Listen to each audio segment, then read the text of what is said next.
All right, positive energy all the time. Good to see you all. I am, of course, representing the great city of Chicago, Illinois. Yup.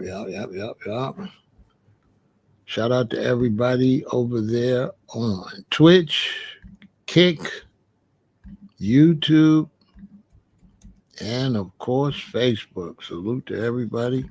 Hope you all having a great day. Hope you had a great weekend. Shout out to all my people in Chicago. Hope you all had a good time. If you went to Lollapalooza, hopefully you had a good time. They said T-Pain had a huge crowd to check him out. Yeah, positive energy all the time. Positive. To all you young brothers out there, young people in general, get that education, get that training, okay? Get that training, get that education. You can get that education in many ways. We're going to talk about it. Salute to the King Goshen. Much respect to my brother Elijah Farrakhan. Elijah, I did check out the video. Big things are going in our England. I did check that out. We got Fresno, California in the building. We have the beautiful and lovely Arnell in the building, representing New Orleans, Louisiana. Ooh, cutie pie.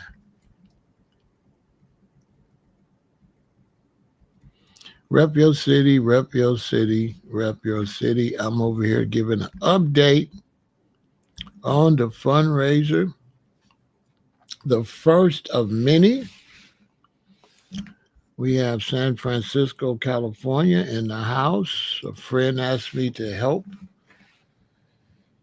Well, didn't ask me to help. That's incorrect. In my DMs, I think that a friend of mine, daughter, is raising money to go to her sophomore year in college and is getting her own place. And this friend of mine, we're really close, but only through the internet. The internet is a powerful, beautiful thing. You make really good connections. And so this friend of mine's been watching me since she was pregnant with her last daughter, and her daughter's 8 years old. Ooh. And we had a close connection because she was watching me. And she's from Chicago. So she lives in another state. And so watching me is a way for her to stay connected to Chicago. And you know how some of our sisters are. They strong, you know what I'm saying? So she really headstrong. Chicago, you know. My brother Pharaoh from Chicago. So we kind of like family, although we haven't officially met yet. And so, you know, we talked a lot on the phone, FaceTime, all those good things. And so I know the children. And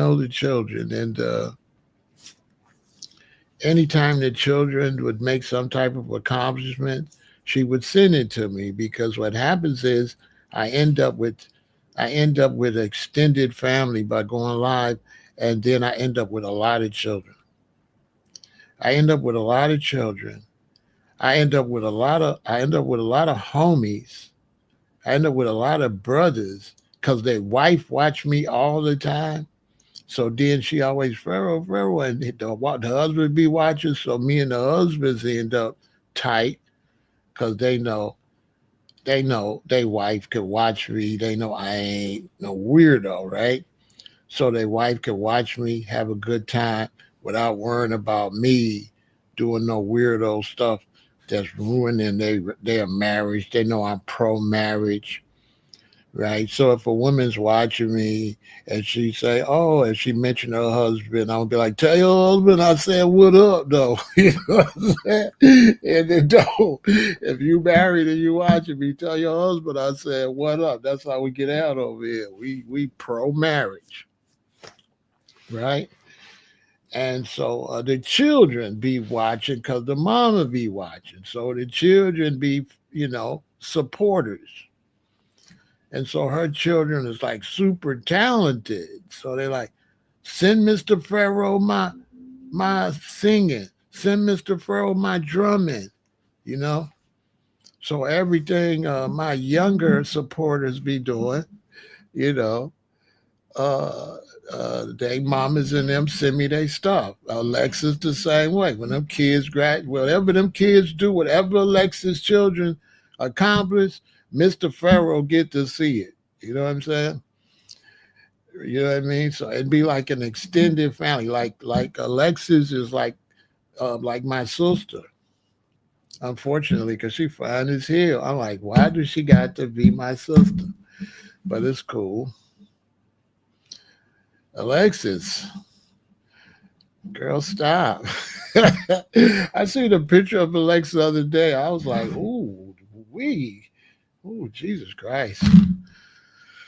But yeah, her children, you know what I'm saying? Alexis is beautiful, y'all. But I think she married or something. So behave yourself. So I get all these people. So the young lady I'm raising for, I've known her 8 years, but only through the internet. But the internet's like real life a lot of times, you know. Like you get real family members on this internet. I kid you not. I got real family members on this internet. No kidding.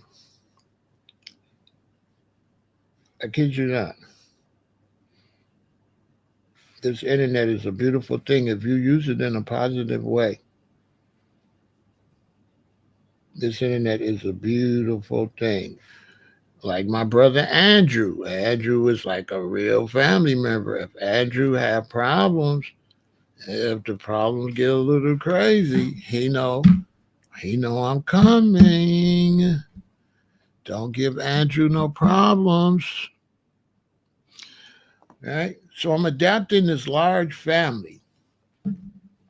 And I adapted uh, these children from my homegirl Netta. So Netta's children is like my little nieces because she got a bunch of girls and a bunch of little girls. And this is the oldest one. So this one, I've watched her from little, you know, for 8 years now. I watched her go to high school. Think about that. I watched her at grade school. I watched her go through high school. And now she is in college. And this has been a great Jira. I got a brother from Africa, y'all. But I got a Nigerian brother. That's why I'll be saying, y'all have me in. It's a heavy thing with me. Have to do some straightening to the Africans. I be telling y'all that in the Caribbeans because I got like African and Caribbean like family. So it's maybe one day I'll just talk about that. The complications with me trying to deal with us globally and locally, while I got personal friends. Uh, you know what I'm saying? But this has been greater than great in so many ways. This has been extremely great because I seen it. I said, you know what? I'm going to support. And so I said, I'm going to donate to the GoFundMe. And then I said, you know what? I know how I can help. I'll go and let everybody on my YouTube know, and everybody on my Facebook. I say I'll let everybody on my social media know in case they want to send $5, $10 or whatever, right? And then so I'm walking upstairs, right? So it's like, oh yeah, let me help. Then I'm like, oh, let me show everybody else. And then I'm like, oh, let me do it for everybody. So that's why this is super fantastic because this has opened a whole new mission for me because I'm going to do it for anybody. If your child is trying to become an adult and go to college or a university, and if you're struggling, let me know. I'll talk to you and verify it. Meet the person over the phone or FaceTime or whatever, and then I will help you. So if Alexis, because I'm gonna tell you, this is really real. We need to help these people because not many times you can help yourself, but when it comes to college, a lot of times things kind of happen kind of fast, and you got your baby now is growing up and going to college, and they might have to go out of state, so you got to deal with transporting them out of state. You got to deal with getting them their whatever clothes or whatever because they're going to college, so it's different things you got to buy. And then all of a sudden you got to find out about books, and you got to buy the books, and you might have money saved up where you could do it like me and my daughter and her mother. We were in a position where we were able to do it. But when your daughter calls and say, okay, I got to get my books, say this much money, even if you got the money, you still be like, whoa, right? You still realize, bam, this is like a left punch real quick, right? So if you realize that, even though you're able to pull it off, you'll never pull it off like, oh, okay, here. It's always like, wow. And so think about somebody that happens to, and they don't have the money. We need to send them some money because I could send them 25, I could send them 100, you could send them 15. And next thing you know, we done pinched that together and they done got their baby's books. You know what I'm saying? Because the reason this be a shocker, this is a real shocker. Let me show you why. Let's break this down. Let me show you why your children starting college is a real shocker. Because usually you prepare your mind for things, right? They say, well, Pharaoh, why is it so hard to prepare your mind for that? Because you be tripping over graduation. You see, you got a child, freshman, sophomore, junior, senior, then it's time for graduation. Boom, that's what throw you off. So that you're not really focusing on college because graduation is a big deal.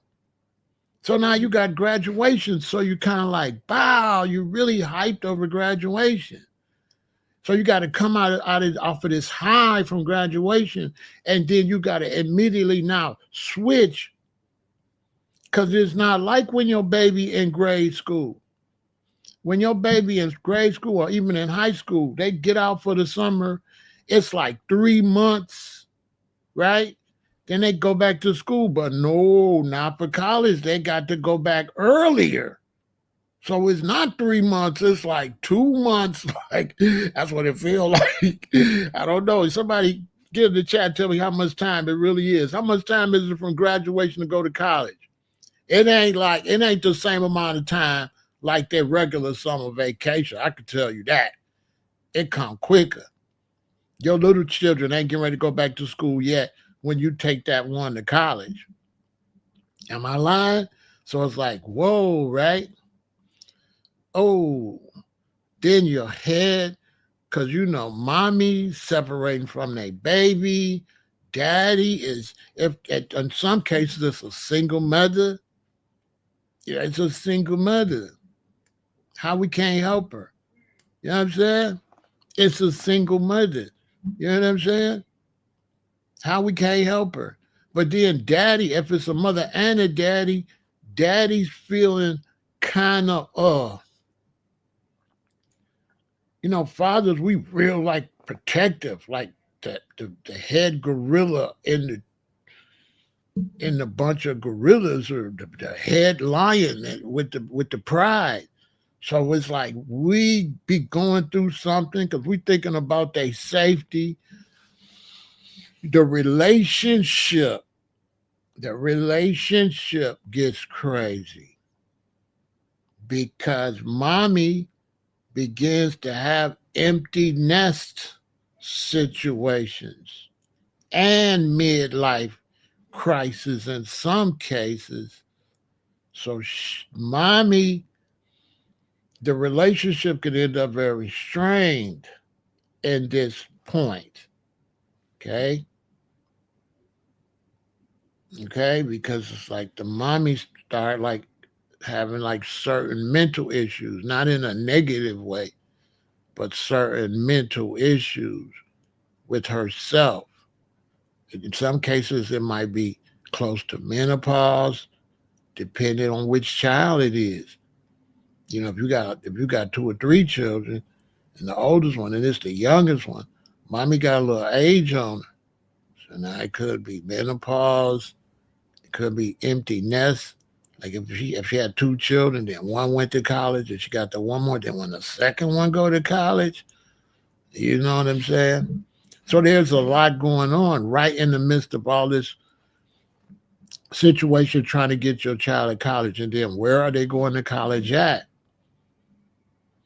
Because you might have a son, you might live in Illinois, you might have a son go to college, he might go to Texas. Then you might have a daughter, she might go somewhere in Illinois or Indiana. They don't necessarily go to school right there in the city where you at or close. But even if they go close, they be wanting independence. So that freshman year, yeah, they might stay at home and go to school, but that sophomore year, they ain't coming back to that house. They gonna stay in their dorm, or they gonna get an apartment because they trying to grow up. They can't be 19, going on 20, living with you. That's not gonna work. They can't do young adult stuff with you. So this is a lot, and one thing you have to be is humble, and if you're fortunate, you know, and you're able to pay your bills all the time, you're able to have a nice apartment or have a nice home or a nice condo or a nice car, you still have to be thinking about how easy it would have been for you not to have that. Anybody getting money know what I'm talking about. Like when you getting money, one thing you got to always think about is that you only get money really. It's like between by the skin of your teeth, really. It's not like, oh, you get money unless your parents was rich already. But if you're the average person that's working your way and got to go to school like a black immigrant, and you come here and you got to go to school, and then you got to find your way, and then you got to go to college and you got to build a career. That ain't nothing you could just really beat on your chest like you was super great. That's something like you got to have more like a grind mentality. Like I crawled through the mud to make this happen. This ain't no, oh yeah, I'm Superman. Look at how great I'm doing. It don't be like that. It'd be like, whew, man, I'm doing pretty good. That'd be the vibe. It'd be like, whew, I'm doing pretty good. I got a nice house, nice car. Whew, you know? And then that keeps you humble. So when you look at the other people, you don't be comparing your car to their car. You don't be judging them. You living nice and judging them the way they live. You know what I'm saying? You be humble. You got to be humble. So when I see this situation, this was a beautiful situation in so many ways because this opened up me the opportunity to reach and help people get their children in college. And I never would have thought about doing this. I would have never thought of this. I would have just been going live, doing what I'm doing. And without knowing this sister and her children, and without me deciding to help, and then without me deciding to bring it to my subscribers, I never would have got to the level I said, you know what? I'm going to do this all the time. I'm going to do this all the time for everybody. So this young lady that we helping, she's really a founder. And when you think about it, she's like an indirect founder of everybody else that gets help. So if you're out there and you got a friend that's got a child trying to go to college and they struggling, tell them to subscribe to this channel. Follow me on Instagram. They don't got Instagram, tell them to get it, download it, it's free. Contact me, and we're going to make it happen. Now, over the next week, I'm going to put all the information together, the contact, the email address. You know, by me being a professional businessman, I'm finna set up a whole, you know how I do, I'm finna set up a special email just for that and a whole way to do that, right?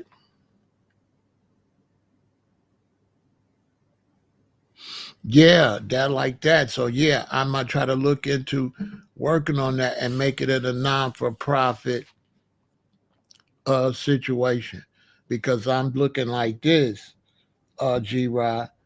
I'm looking at the GoFundMe and I'm saying, well, I could have just had money already. You know what I'm saying? I'm thinking, well, should I wait? Should I wait until these young people have to go to college and raise the money, or should I constantly raise the money, have the money already, so that when that's happened, I could just send the money? That's what I'm thinking. And it's easy to do without scamming anything because all you have to do is post everything to the public. That's it. All you have to do is have the website show how much money is there. And people can go look at it and they can see the money not moving.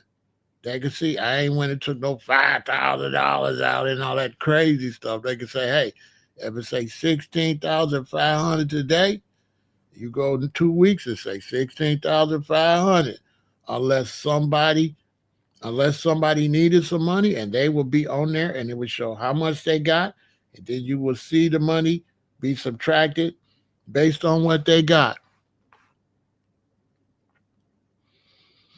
That's what I'm thinking, Goshen. Wait, I raised the money beforehand. Not only that, by raising the money and by having the website and by having it already set up, right? Then not only will that make it easier, we'll also have somewhere to direct everybody. It'll be a place to direct you.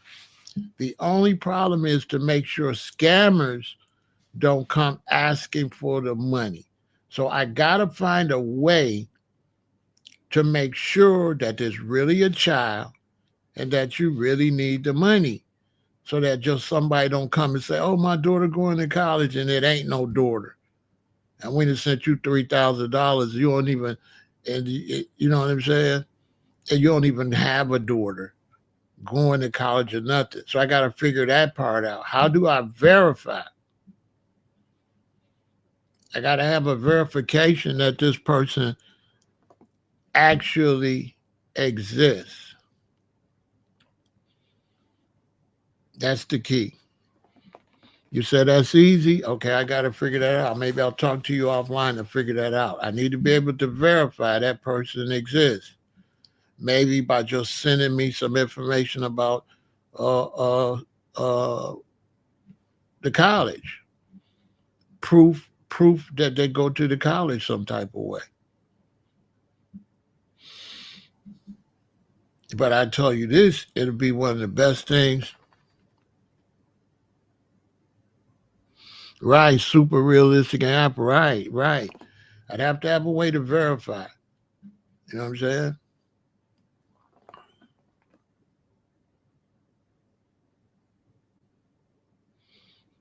Before the phones are released. Yeah, I'm going to work all that out. And the great thing about it, I don't have to have no millions of dollars just sitting there. I don't need millions of dollars sitting there. I don't need nothing but some thousands sitting there. You know, I don't need $2 million sitting there unless it gets so big that we doing tens of thousands of uh, a lot. But originally, this is not to buy you a car or nothing. This is just for basic expenses. I want to just do it for small things, books, trying to help you get in a place to live, so stuff like that. I don't want it to be no grandiose stuff. I want it to be something simple where you could just get $1,500, $500, $3,000, $4,000. That's it. You know what I'm saying? Just basic. You know what I'm saying? Just something that's not a whole crazy.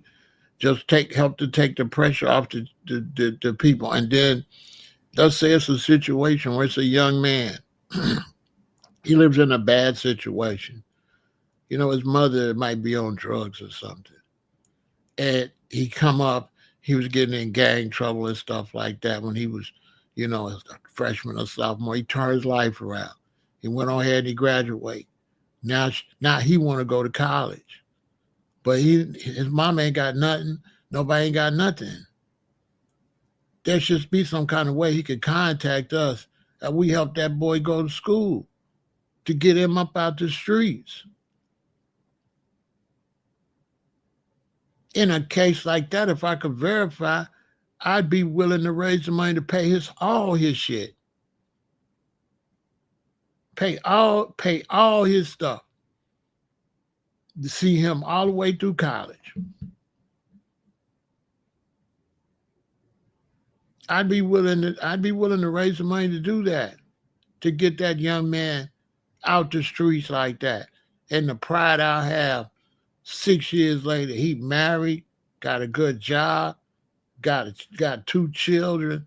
You know what I'm saying? And you saying, damn, man, Shorty used to be a little GD out here getting in trouble. And look, man, he ain't turned his whole life around. You know what I'm saying? Or you could be older. Say it's an older brother over here. And he working little jobs and shit. Right? And he working little jobs. And one company closed. He got to go get another job. He making pretty good money working at a factory. They closed. Now he got to work at a store and he got to deliver food. And he be like, I got to go back to trade school. Why wouldn't we help him get out that situation so he can go to trade school so he can get him a good job and change his life around? He could be 30. We don't give a damn. If you're trying to go to trade school, if you're trying to go to college, if you're trying to do anything to better your situation in your life, I don't see why there ain't no way to help you. I don't see why. There's no way to help you.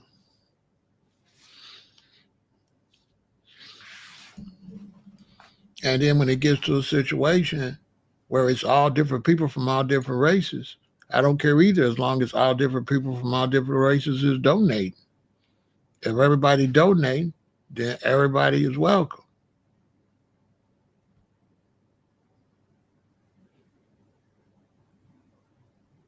Basically. So I'm going to be thinking about it. I just started, so I got to formulate the situation. Today, I'm just coming with an update with the young lady, and she has gotten up to $1,580. She has got 19 donations. When they first started it, the goal said 700, but every time they gave some money, the goal went up. So the goal went up to 1,000. So then yesterday when I looked, I was like, well, the goal was 1,000. Why do the goal say 2,600? Well, I did some investigation, and uh, GoFundMe does that. GoFundMe raises it after so much. And I found out GoFundMe advised the mother that 700 wasn't enough. GoFundMe recommends 2,200 at the least. That's what they recommend, which makes sense because GoFundMe makes a percentage to keep GoFundMe running. They make a percentage off of every donation. So every time we donate, you pay a little extra, which keeps GoFundMe running, which is great, so they can help more people. So I said, oh, okay, so GoFundMe, if you raise $20,000, GoFundMe is very much interested in that because they get paid every time somebody is right, every time somebody is donating. So I was telling the mother, I wanted to just raise what we said. But then once I found out, I said, well, listen, it don't make no sense to raise, $1,500 and get her in there. And then later, now you got to come get some more money. She ain't going to be nothing but a sophomore. So I was like, well, just let it go up. Let it go up. If people want to give to help her, let it go up. Let it go up because she going to need it.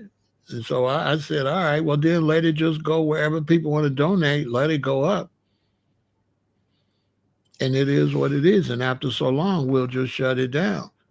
But if it goes up and it can benefit her, period, you know what I'm saying? Then, hey, if that's what GoFundMe want to do and it benefit GoFundMe and people want to help her, I said, it don't make no sense to stop people from helping her. You know what I'm saying? Yeah, I repost the link. You know what I'm saying? It don't make no sense for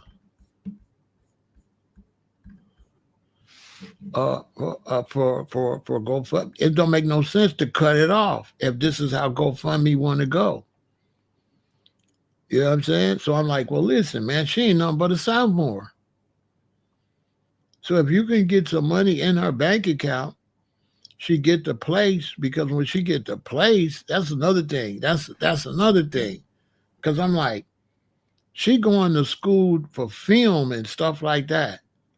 So she gonna have to have laptops, a computer. She gonna have expensive cameras, and I'm like, she gonna have to have her place is gonna have to have. She's gonna have to make sure nobody can't just kick her door down and take her stuff. Unfortunately, we live in a world where that baby will get cameras and laptops and stuff and put them in her place, and come back somebody be done stole all her stuff. So she might need to have to pay ADT system or put some get a gate on the door, or she might have to pay to get like doors, metal doors put in that she can lock. So Kim might just kick the door in because she only gonna be a sophomore, that's sophomore year, junior year, senior, and she's taking like electronic type courses to be like a film producer. So it's like, you know what I'm saying? If she get a place, how's she gonna stop somebody from stealing her stuff?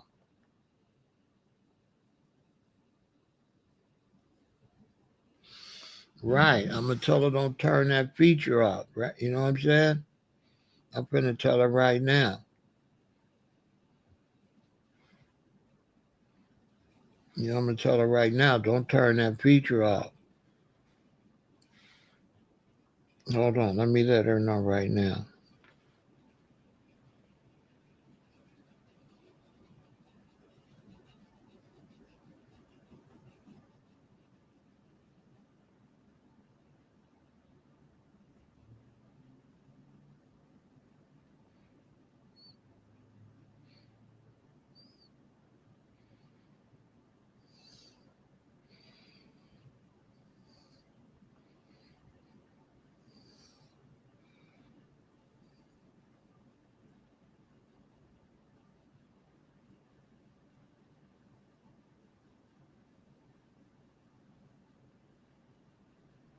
I had one friend was questioning me, you know what I'm saying?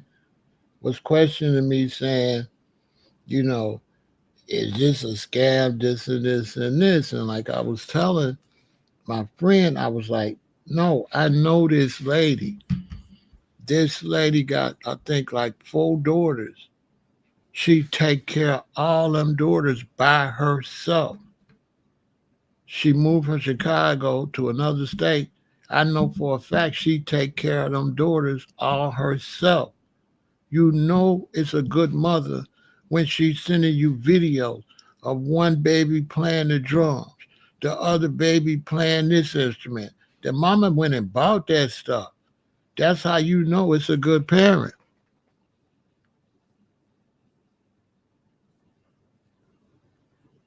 right? So I know it's a good parent. The youngest girl was playing drums. I talked to the mother yesterday. I said, so how the little one doing in drums? Y'all ain't send me no videos of doing drums. She said, them drums in the corner. I said, what? She said, them drums in the corner. She want to play keyboard. I said, what? She said, I had to go buy her a keyboard. So the girl was playing drums for like 2 or 3 years. She was a little girl too. She said, Pharaoh, I said, why y'all ain't send me no pictures of her playing the drums? She said, Pharaoh, that girl said she don't want to play drums no more. They sitting in the corner. I had to go buy her a keyboard. Now she want to play keyboard, which I tell y'all all the time. Children, if you raising children, get ready because they going to come to you. Mama, I want to play guitar. You're going to get the guitar. They might stick with it, but they might not. It's like it's a 35% chance they're gonna stick with it, and the 65 they gonna want to do something else. That's just how young people are. You know, I played trumpet, and then I wanted to play guitar, and I got a guitar and went to guitar lessons, and then I didn't want to play guitar because the 6 string guitar wasn't me. Later, I found out I'm a bass player with the 4 strings. See, I end up with a bass guitar. I end up not playing trumpet at all after so long. I end up really just playing bass and keyboards. But bass was later my overall instrument, even though I played trumpet all those years from grade school all the way through high school. And as a young adult, bass still ended up my instrument. So when you got young people, okay, parents, hey man, don't bother them. Let them dream and just support them. Your daughter gonna say she want to dance. You know what I'm saying? You know what I'm saying? Your daughter go, yeah, you 100% right. Your daughter gonna say she want to dance. She gonna dance. Then she gonna say, "Mama, I want to be a model." She gonna come back and send her the model. She go model. She come back. Mama, I want to be a scientist. You know, hey, you gotta rock and roll with it because they don't know what they want to be. They trying out stuff. You know what I'm saying? But this mission is really great. We're going to be helping some of these people. So I just got to work out the kinks because I didn't know I was going to be doing this. So I got to work out the kinks. But definitely, at first, I was just going to have them come, promote their GoFundMe, because I didn't want to be bothered with the scam accusations and all that. But then again, if I'm helping people, I could put up with it. I could put up with it because it only takes so many success stories for people to stop saying that. They only gonna say it until they start seeing the video successes, when they start seeing, oh damn man, he's sending a whole lot, he helping a whole lot of people get their kids to college. Then that'll go away. But you always got to put up with that because so many scammers, you know. But me, I never was a scammer. I never stole, stuff like that. That just never was my thing. Even when I was a hustler, if you pay for a nickel, you got a nickel. If you pay for an ounce, you got an ounce. You didn't get 24 grams, you get 28. As a matter of fact, with the herb, sometimes when you buy herb, it's real light. And sometimes when you buy herb, it's heavy. And so if I got some real light herb and I sell you $35 worth, it's going to be fat. But if I get it and it's heavy, it's going to be real tight and it ain't going to look like 35. So what I used to do is when it's real heavy, I would bag it up in a way I wouldn't sell it unless it looked like what I would buy. It was my model. If I wouldn't buy it, I wouldn't sell it. So I would make it look like, oh yeah, okay, I'll pay 35 for this. But if it didn't look like I would pay for it, I would never sell it. So I would put extra in there to make it look like, you know what I mean? Like what I would buy. Yeah, I ain't stupid. Why I'm gonna try to get you to buy something? I ain't buying that. That look too small. And then people don't understand weight. And like, no, I'm selling it by the weight. They think you selling it by the amount. No, this is not sold by the amount. It's sold by the weight. They don't know that, so I gotta make it look right. I'm still making money. I'm just not making as much. But the customer is always right. But I'm saying all that to say I never was a burglar, breaking in cars, stealing. That ain't my MO. If I'm with my friend and he dropped $300 fall out his pocket, I'm like, bruh, you slipping, you dropping your money everywhere. What the hell's wrong with you like that? I'm from the era where I'm at your house. You got watches, you got diamond earrings, you got all valuables laying around. I don't want that shit. Whatever's there when I leave is still there. I don't be doing weirdo stuff. I go get my own. I like to get my own. I don't get satisfaction from other people's stuff. That don't satisfy me. I'm a go getter. The only thing satisfy me is getting it myself. It's the only thing fulfill my hunger.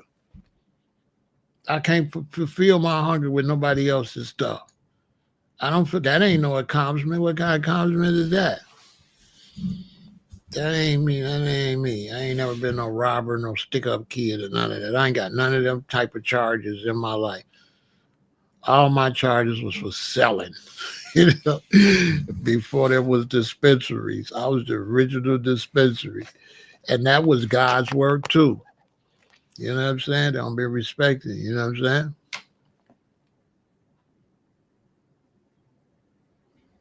Nah, I don't steal, bro. Cause I ain't gonna be at someone's house. I'm gonna be at an associate's house or something. Like I don't steal. Like I don't want it. What do I want with it? I don't want it. What do I want it for? It's not about sneaking it. What do I want it? If you got a watch, why do I want your watch? I don't want your watch. I want my own watch. I don't want your watch. What am I going to do with your watch? That's not an accomplishment.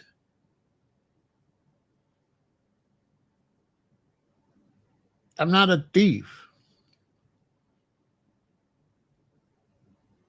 I'm not going to come into your house and because for me, I'm violating myself and you. I'm violating myself. I'm not violating myself like that.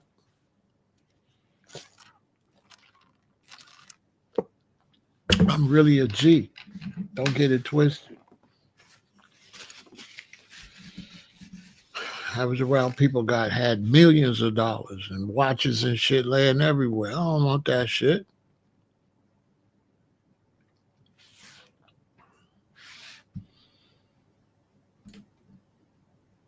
Walk out with somebody's stuff. That's that weirdo stuff. The fact you even asked me that is just strange. That you would even ask me that. You know what I mean? You say you wouldn't sneak a valuable. That's creepy. If you just think about the question, it's creepy. It's creepy that you would ask me would I do that. Like if I was around you and you asked me would I do that, I wouldn't trust you. I wouldn't trust you. The fact you asked me something like that, right? If I was around you and you asked me something like that, I would never be around you no more. Because to me, it would sound like something you do. It sound, you know what I'm saying? It sound like something you did that you do that you did before. That's what it sound like. It sound like you was a thief that you can't be trusted. That's what it sound like to me. It means that he would do it. That's what it sound like. You know what I mean? It's not about not getting caught. It's not about no moral nothing. You know what I'm saying? It's not about morals.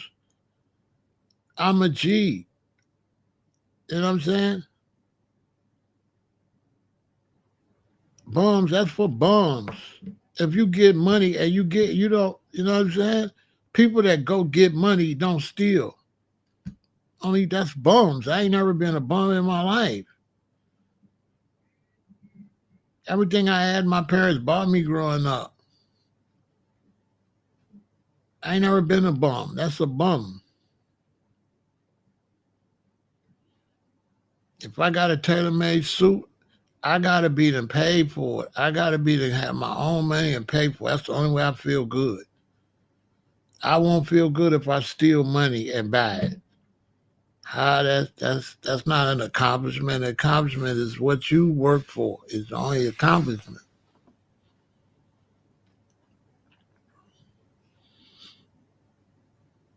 But then you talk about sneaking a valuable. That's also a bum. That's somebody don't never be nowhere. All my friends had money when I was in the streets or whatever. Everybody, you know what I'm saying? Even as a roster, if I'm with dude, he got a pound laying there. What I'm gonna go take some buds out of there for? I'm a G. I be like, man, let me get some of them buds. Shit, I'm a G. If I'm a G, I'm not taking no buds. I'm gonna ask you for the shit. Like I ain't taking no sneaking. Like to me, that's like cheap too. That's like a cheap person. You know what I mean? You like a cheap. That's too cheap for me. Like stealing. That's like a lose. That's like loser. I don't want to feel like no loser. I don't want to feel like no loser. Stealing to me would make me feel like a loser. You know what I'm saying?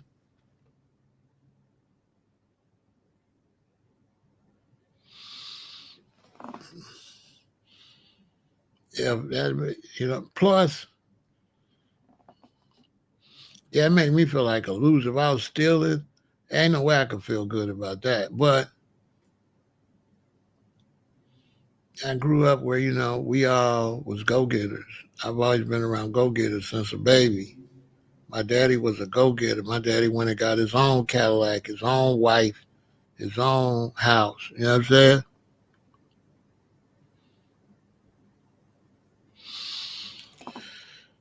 Well, when I came up and I was in the streets and stuff like that, of course, that type of characteristic, you would have never be around us. You would have never been around. You're not gonna never be around bosses like that. You're gonna be out in the street with the people on the corner type. You're never gonna elevate and be around the real money getters like that. You'll never get around the money getters like that. Because if you're like that, you've been busted young like that. So your reputation's already soiled. So ain't nobody gonna get no money with you. You're gonna be a bum basically. Nobody's gonna mess with no bum like that.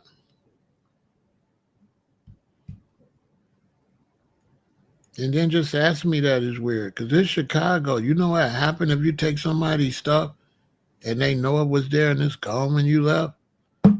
So that's also crazy too. This is a person. Whatever his name was, he ain't lived in the real world. In the real world, if he around the wrong people and they had something laying there and he left and it wasn't there, he has no idea what he just asked me. Do you know what would happen to him?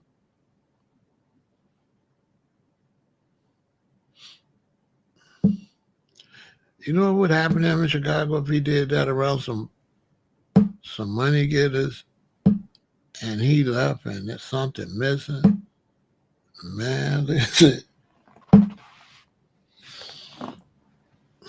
So you know what I'm saying? Because if he did that in a city like this, he wouldn't be on live. He wouldn't be alive. He'd be gone already. Because you don't get to be around people with valuables if you got that type of character. It's a certain type of character you got to have to even be in a house. So the whole question is ridiculous because people that got valuable stuff not letting you in their house. See, the question is a ridiculous question. Dudes out here that's getting money or women that's getting money, they're not letting you in their house if you're a scumbag. You're going to have to be about something. And if you get money already, why would you want what they got? See what I'm saying? So just to ask me something like that, I would never go around you. I would never go around you.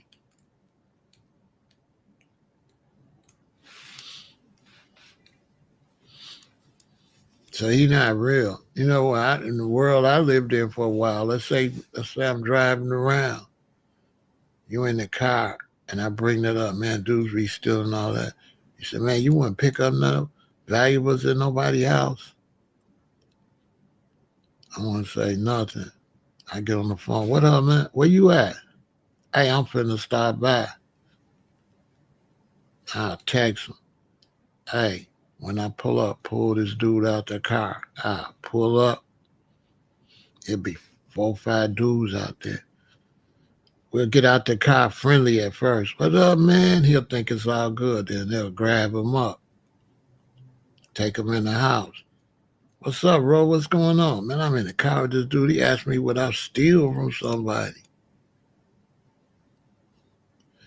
That's what I do to him. I take him to the spot.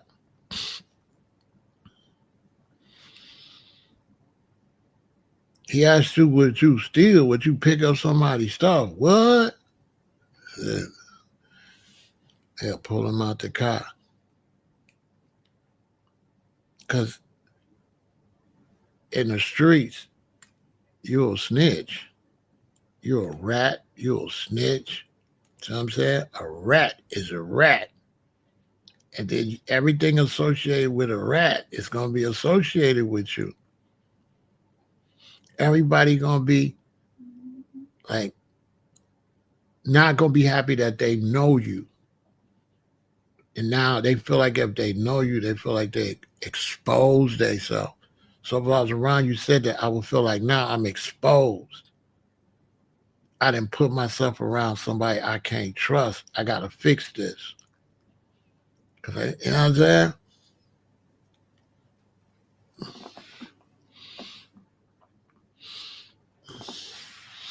But just to ask me that is disrespectful anyway. You know what I'm saying? I'm 67 years old. You know what I'm saying? Some people on this internet, they disrespect. Man, I'm 67 years old. Would you ask, who would ask an elder like that? Look how I'm dressed. Do I look like I pick up, you know what I'm saying? Like asking me like some sleazeball stuff. I don't even carry myself like that. You know what I'm saying? All you gotta do is look at me. All you gotta do is look how I'm dressed and listen. You know what I mean?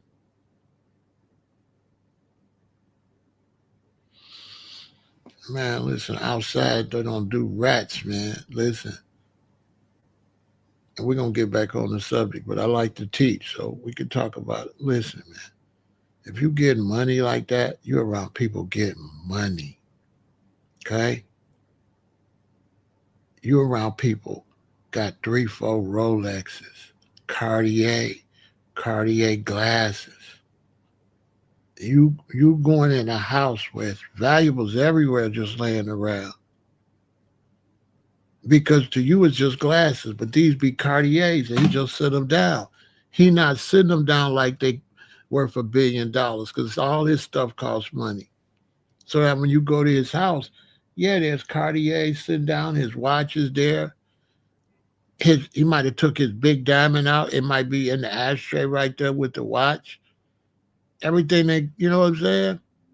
They not looking at that valuable like you looking at it. To them, it's just a watch until it's missing. And then when it's missing, now it's where's my Cartier glasses? Like that.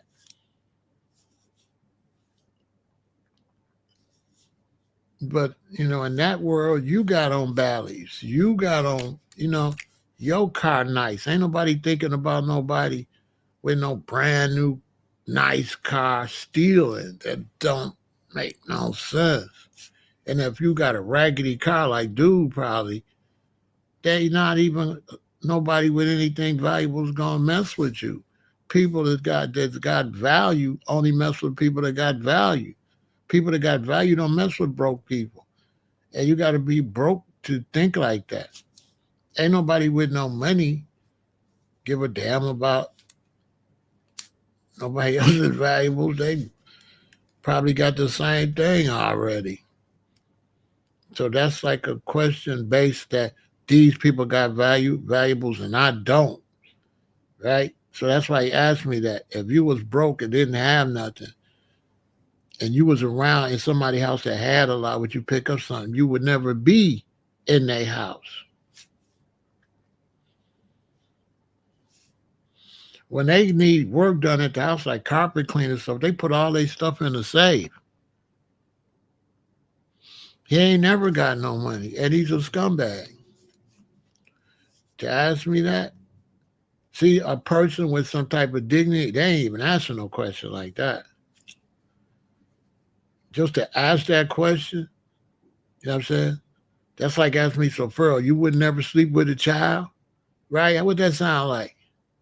If somebody asked you that, that mean they do it. In the hood, that's what that mean. That mean he do it. If he say you would never pick up nobody's value, that mean he do it. That's what that mean in the hood.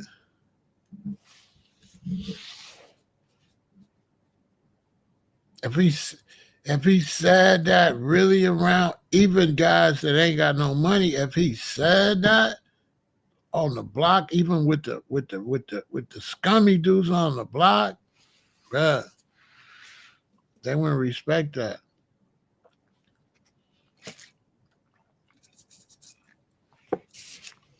Because the gangsters, even the gangsters, they don't pick up stuff. They rob people.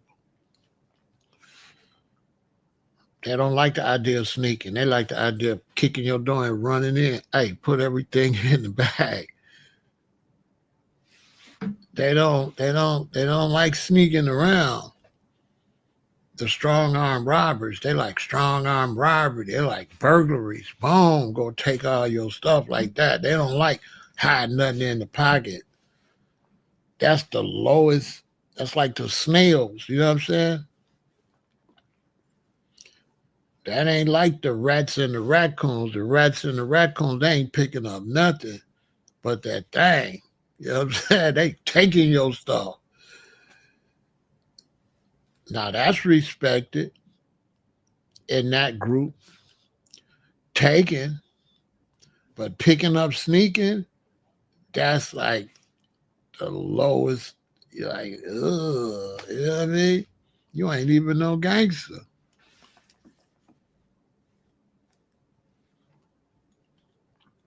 I would ask if I needed money. Uh, if I needed money. I can't even relate. I don't ever need no money.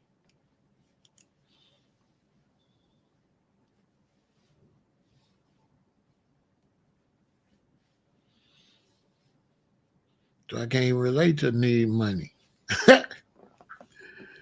I can't even relate because I can't relate to needing money. I haven't needed money. The last time I asked for money was in my young 20s. I had my parents Western giving me some money or something. I can't remember. I can't even remember that. If I did, I would ask before trying to steal. Uh,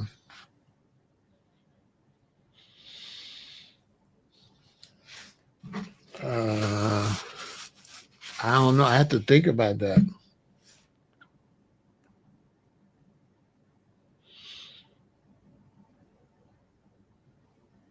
Yeah, I don't even know.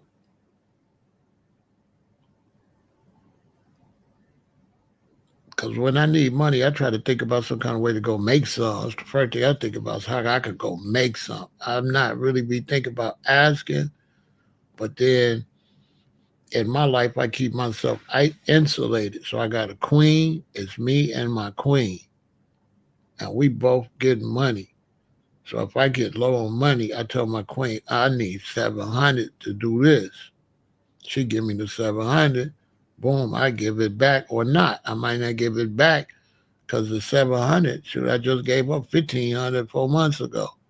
So that's why I can't relate because I always have a queen and I just get it from my queen. I don't really consider with my queen. I don't consider asking for it. I consider getting it. So I could get asking for is like going to one of the guys and say, "Hey, Big Rock, man, I need 2,000. I couldn't do it. I couldn't do it. Like my boy, I gave him 2,000 because he went through a bunch of surgeries and stuff, and he be getting money. And I called him. He never asked me. He would have never asked me for nothing. I don't care how bad it was. But he was just venting. He was like, "Man, these kids didn't pay.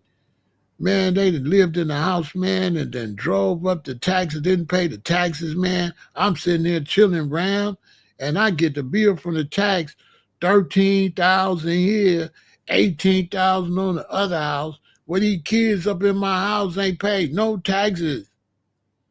And I'm sitting over here right now. I'm trying to figure out. I'm trying to get this 18. I'm trying to get this $1,800 to pay this." I said, "What's your address, bro? I'm gonna bring you 2 racks." He gave me the address. I drove down on him. I gave him 2 racks. But he would have never said, "Ram, I need 2 racks." He would have never did that. He would have lost the property before he would have asked me for 2 grand on myself. He wouldn't have never asked me. But we G's. Soon as I heard he had a problem and he was venting, he don't gotta ask. "Bruh, boom, what's your address?" Because he had moved and I hadn't been out there. My address here. I jumped in the car, went, I gave him 2 bands. That's it. The man's sick. The man had like 6 cancer surgeries and all that. Really, I was supposed to call him today and cuss him out because he got a whole bunch of property got a multi-million-dollar property down in Mississippi. Dang, I forgot to call him out. Bro, what the hell wrong with you? Sell that shit. You pass away, the Europeans ain't gonna do them but take it. You got that property sitting there, keep dreaming the value of it, and you got all these cancers and stuff. I got to go back for another surgery. Dang, I meant to call. I forgot.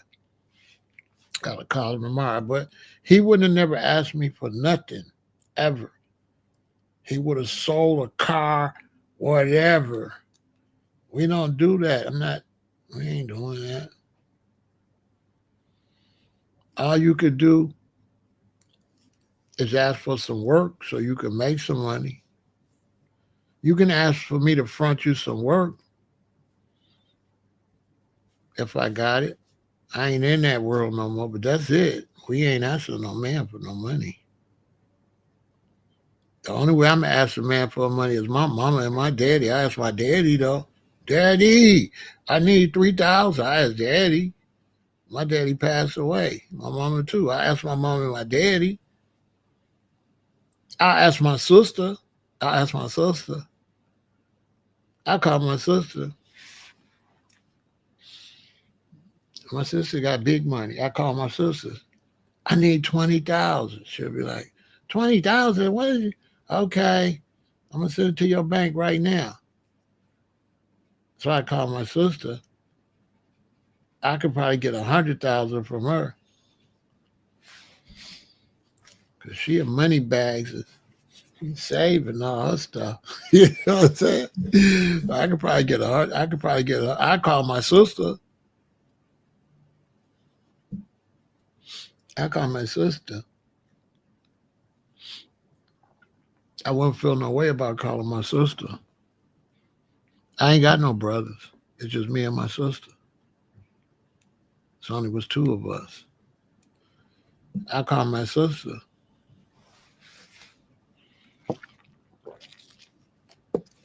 We the only two left. Yeah, I call my sister.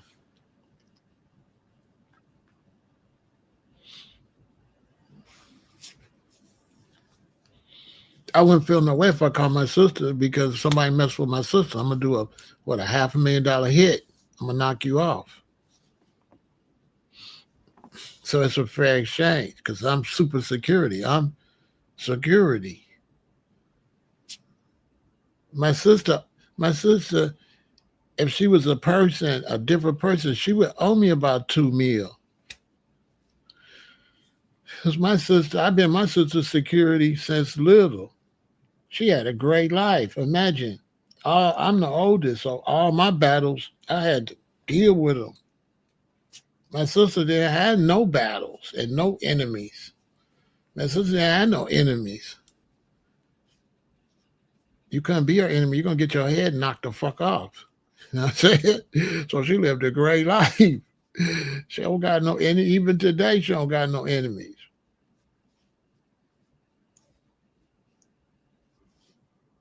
If my sister married, but her husband, I love him. That's my brother-in-law. He's a really good husband. But if you exclude him and my sister married any man, I guarantee you, no man would touch my sister. That's guaranteed. No husband. Once they met me, they would, because you already know what's gonna happen to you. To the point where there was first certain family issues when my mother was raising my oldest daughter, and my daughter would get out there and get in beefs or whatever. My mother would tell everybody, "Don't call Michael." You know what I'm saying? Don't call Michael. Don't call him. Don't call him. Don't call her. My mother would tell people, "Don't call me over no problems," because she know I'm over whooping. She's not gonna call me. It's really you really gotta really be a threat for my mother to call me. She already know.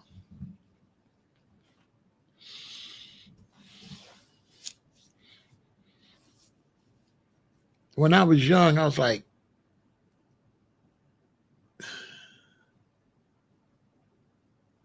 like 18, 19. And my mother, She worked for the Veterans Administration. And I overheard my mother on the phone talk about some white man down at her job. And my mother was upset, kind of like crying and shit. And I overheard it. And sometimes I used to pick my mother up from work. So the next day I went down there early. And I was there when employees come out. And I said, I'm looking for Jim, whatever his name was. And they're like, oh, there goes Jimmy right there. And I ran up on them. And I can't even say the rest over here. But I ran up on them and kind of made him an offer he can't refuse. And kind of let him know, like when I come back, when I come back,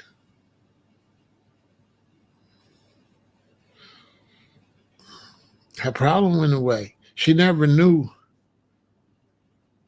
But I just heard on the phone, he don't say nothing else to me. He been acting so nice. That motherfucker is. Son rolled out. I ran up on him. You know what I'm saying?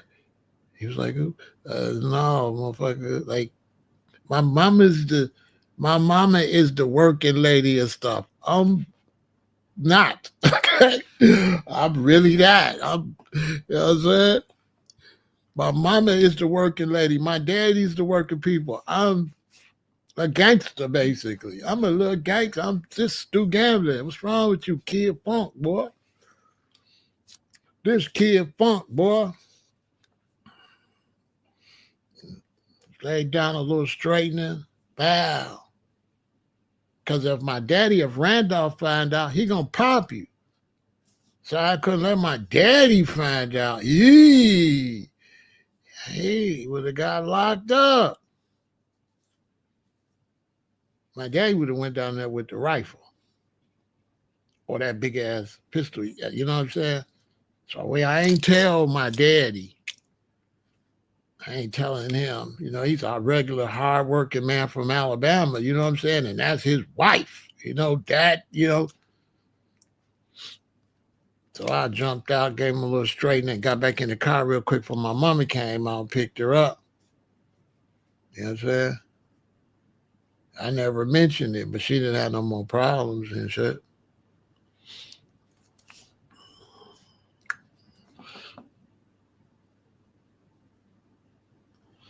Well, my sister, when my sister was born, she a year younger than me, you know what I mean? And so when you 3 and your sister 2, you always be looking out for. It's just a natural instinct. Because like the natural instinct, first you're a man, then second, like if you 3 and you got a little sister, you think she a baby, right? Right? Seriously, you think she a baby. It's a girl too, so it's not like a little brother. It's a little girl. So you thinking she a baby. You don't even realize you a baby. You thinking she a baby because she can't do none of the stuff you doing. You could throw your bottle across the floor and she could barely hold hers. So you always taking care of the baby. You see it's a baby. And you don't be jealous of her because she a girl and 2, she a baby. So how you gonna be jealous of somebody that's less than you? I'm a big boy. She little. So she ain't no competition. So when your mama hugging her, walking around with her, you ain't jealous because that's baby shit. You don't want your mama to walk around with you hugging you. You know what I'm saying? So you ain't jealous. The more your mama babying her, the more that prove you big. So you get off on that. The fact they gotta help her and they ain't gotta help you. You don't be like, oh, they always holding her and pampering her. If you a badass little boy, You like the fact that they pamper her. They not pamper me. I'm a big boy. She little. You know what I'm saying? So I've just been like that. You know what I'm saying? All my life. It ain't nothing I learned or nothing. It just was like that. Then when people used to come to the house and they'd be like, "Hi, Michael.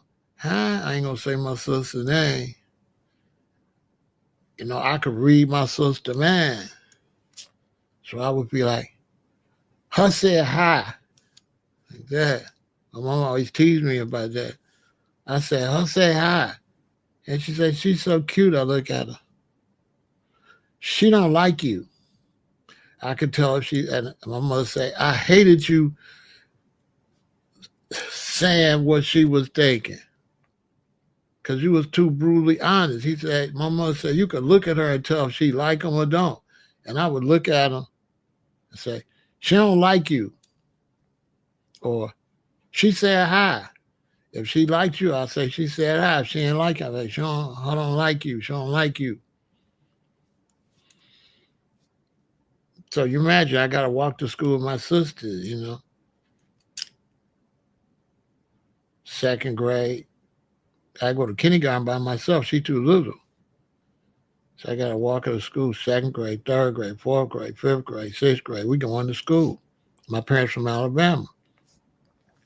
My mama's really that. She like, listen, if one of y'all come home beat up, both of y'all better be beat up or the other person better be beat up. That's how I was raised.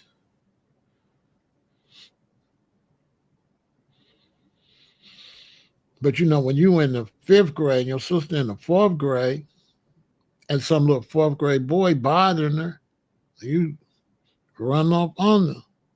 You know what I'm saying? So she didn't have to have no enemies. I had to have enemies and fight my own battles. It's just me. I don't got no big brother. So I had to fight all my battles and get my respect. But she didn't have to get no respect. She lived off of my respect. Now that's Stu little sister. Or Michael, that's Michael little sister. Keep playing.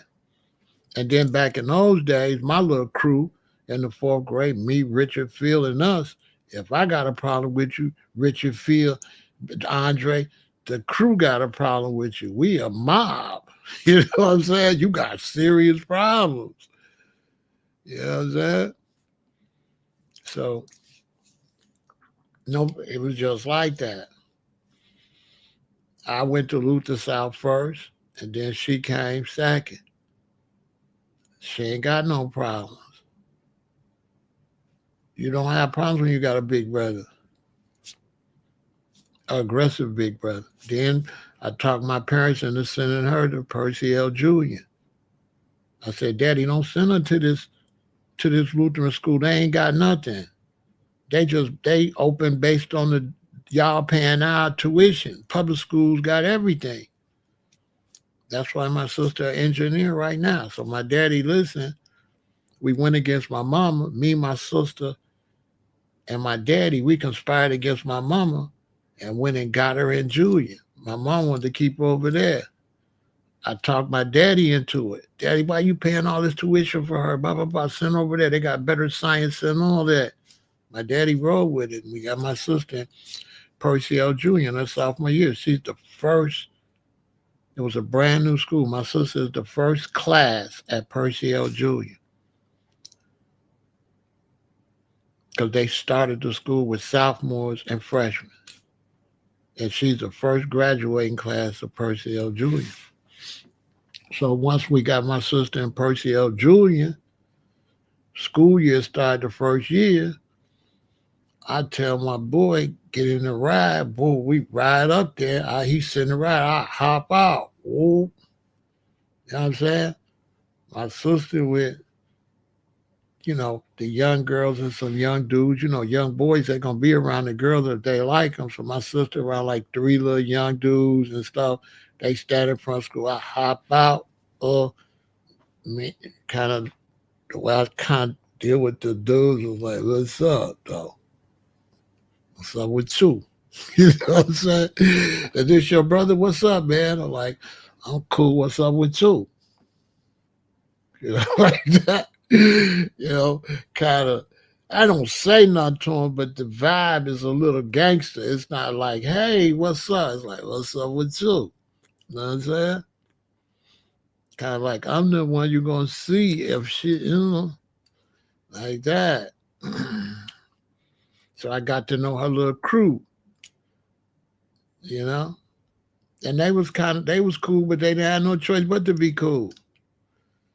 You got one choice: be cool or be a fool and get dirty. You know what I'm saying? About my children, my children, yeah, my children, they don't be having no problems, but I don't got to be aggressive like that, like growing up with my sister, because we growing up together. When my sister got out of high school and she went to Northern, same demo. She go to Northern, boom.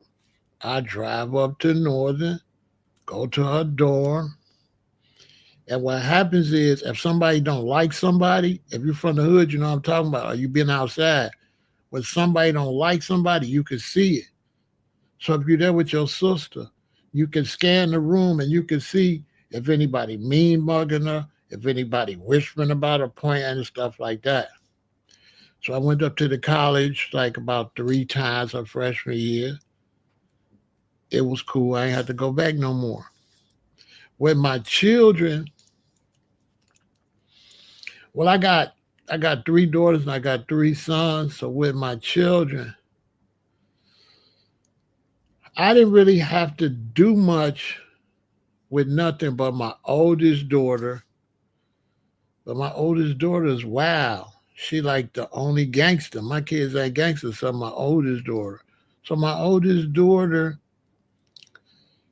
when she was staying with my parents in the hood, she was having beefs and stuff. But she's a girl, so I didn't really jump in it like that. But there was one time with the girl on the corner, they bust the windows out in the house. But I didn't pull up because of that. I pulled up because that's my parents' house.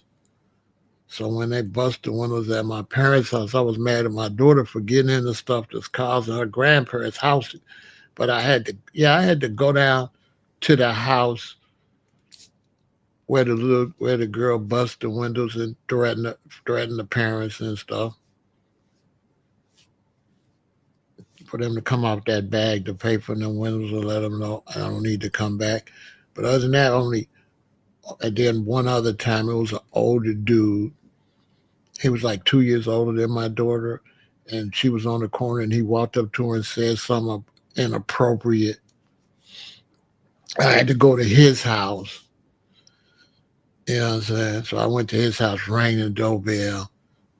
The mother answered the door. I said, so and so here. I seen this shadow. I seen them run in the basement and hide. She said, nah, he not here. And then I see the little baby. But he had said some fucked up shit to my daughter. So I told the lady, your son said something bad to my daughter. If I had to come back, you see that little baby? Wow, wow, wow. You know what I'm saying? I can't even say what I said. I said, he said, a little if I come back, you said, little baby, wow, wow, wow. Because I know the psychology. If I bring drama to the mama and the baby, she gonna make the son get out. So then I jumped in the car and left.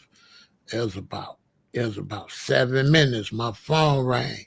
My mama on the phone. Boy, what you done did? I'm like, what? She says police all around the whole block looking for you. She said, my mother called me, what you done did? What did you do? Because the police is here looking for you, and they all around, a bunch of them, detectives and everything, looking for you. I said, I ain't do nothing.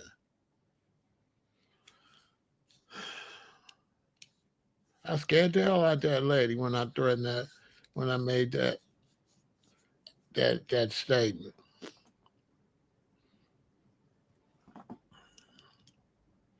which is crazy because the dude had a younger brother. So when the girls bust the window out the house, I was down at their house. This is after the other, down at their house doing a little straightening, let their mama know if I come back, we'll whop the bam. The younger brother of the dude that mama called everybody, he walked the corner, turned the corner, he tell the lady, yeah, don't mess with uh so and so, did he? Because he came to our house. So woo, woo, woo, woo, woo. That's what he told them. He said, yeah, don't mess with him because he came to our house when my brother did something. And woo, woo, woo. And so now me and him became tight. And I end up putting him on some songs. The young brother, uh, uh, Heavyweight Overtaker. I put him on the song. You know what I'm saying? I took him to the studio because he was a rapper. You know what I mean? I squashed it. I was like, that's your brother, but I got love for you, Nothing really happened. So I was messing with the young brother. He could rap. He was cold too. Heavyweight Overtaker. I got him on that 18 Clark mixtape. But that's interesting because he showed up when I was straightening them other people and told them, hey man, he came down to our house, man, over my brother, my big brother doing some dumb shit. You don't want to mess with. I don't say my daughter name, so and so did he. You know what I'm saying? You know what I'm saying?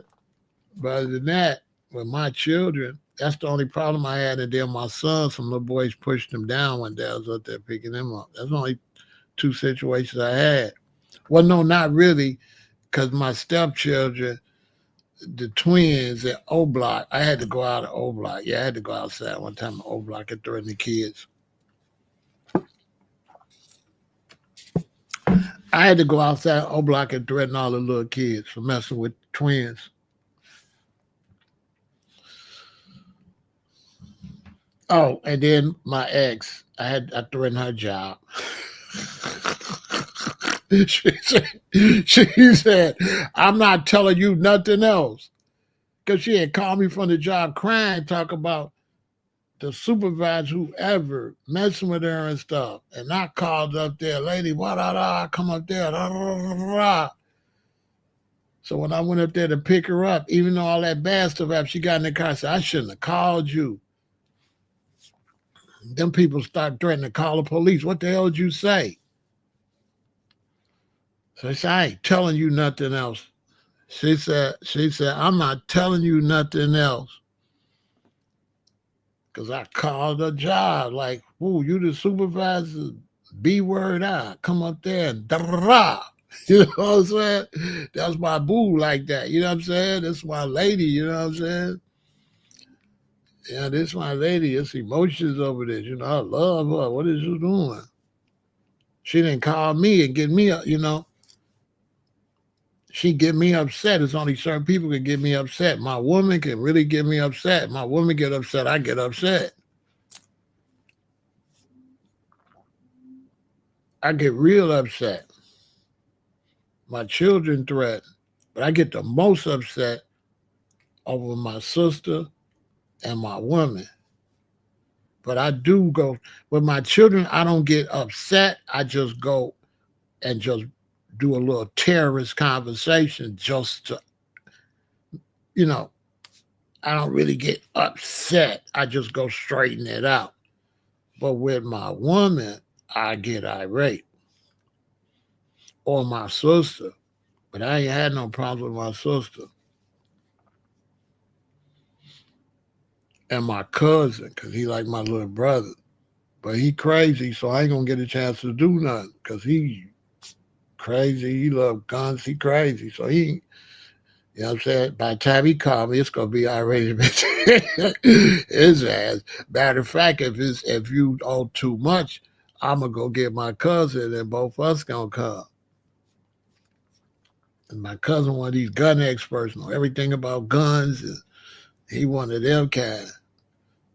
My younger cousin, he like my little brother, because we had him since we raised him since he was a baby. You know what I'm saying? Kind of like that. But, that's your responsibility as a man. I teach my children don't start nothing. They don't start nothing. If somebody bullying and stuff like that, what you want me to do?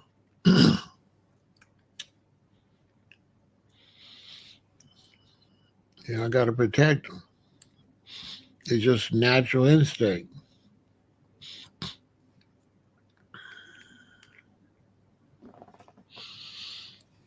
You don't let nobody disrespect your wife, your sister, your younger brother. None of that. You don't let nobody terrorize your parents. These things ain't acceptable. And coming from my generation, we was real chill. We was mellow. So when you a mellow person and you don't really be starting no stuff, people that start problems really irritate you. You know what I'm saying? How would I handle bullying at a child's school? I mean, if you was bullying my child at school, the little boy bullying my child, right? Then I would have the school call a parent and threaten the daddy or the mama.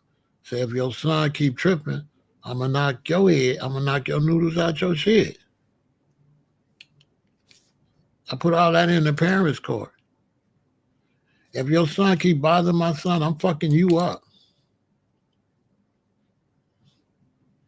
You better holler at him. That's how I handle bullying. Get your baby, bitch. You know what I'm saying? Get your baby. If it's a woman, I'm gonna bring my woman up here to whoop you. Because a parent will ignore that and let the child keep bullying you.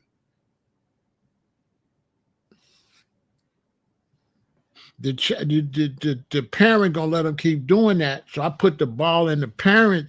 You know what I'm saying? Like when the little boys pushed my son down and they called the police, I had to go in the office and told that lady get her little stupid old dirty children. And then she talking about, you better be glad my husband ain't here. I said, when your husband gonna get here? I want to holler at him. And I went up to the school every day, me and Thunder, my Rottweiler, every day. And then when she picked them boys up, I said, where the fuck is your husband? He never showed up, and we never had no more problems because I wanted to smoke with the husband. She said the husband's a big bad wolf. I know how to make these boys sit down. I'm going to get at your daddy, okay? Like that. Yeah, I'm gonna get at your daddy. If it's a woman, it's only so much I got to do. I got to get a woman to holler. I'm gonna tell her if I come back up here, I'm gonna bring some bitches up here. I'm gonna bring a bitch up here to holler at you. Don't make me come back up here. I threaten the parents quick. That's how I deal with bullying. I threaten the parents. Get your baby.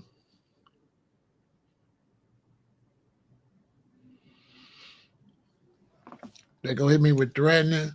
It is what it is.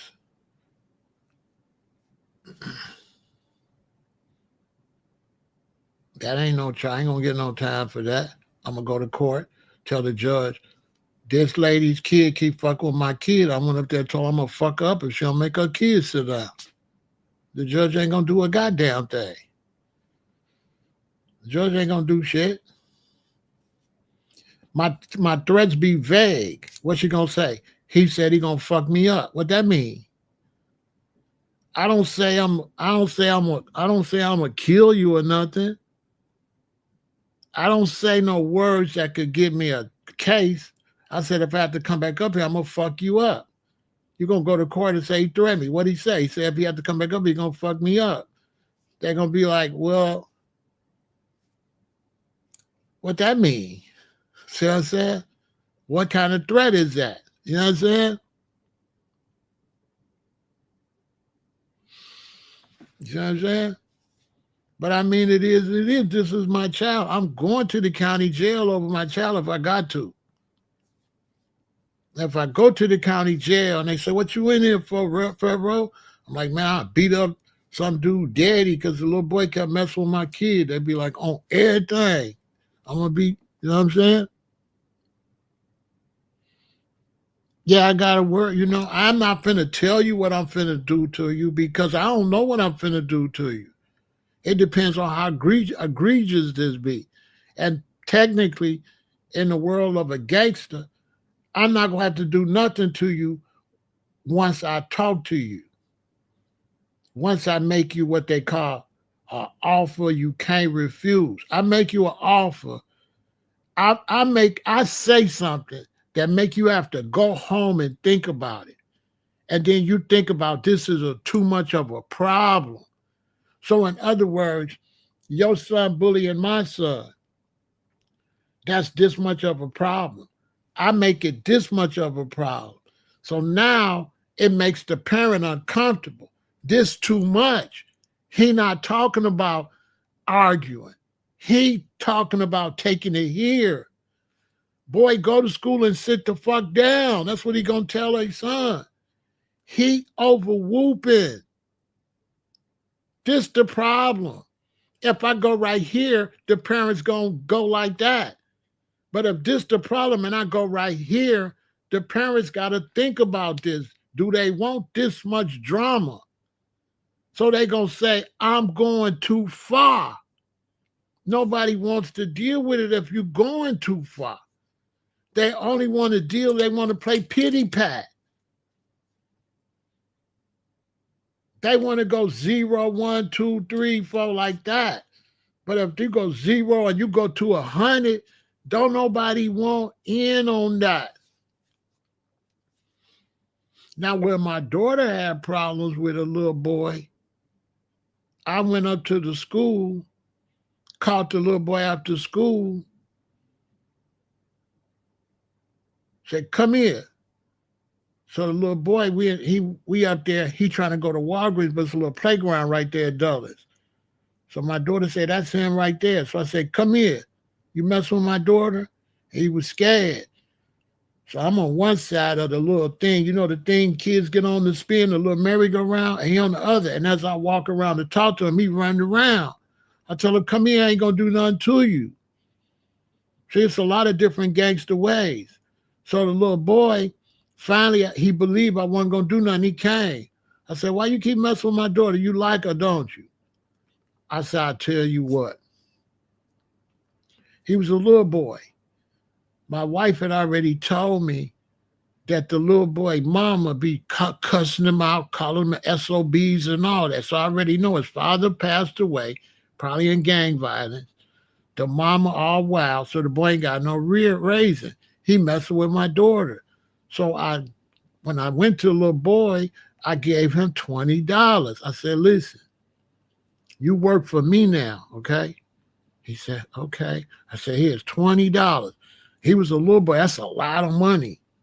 I gave him $20.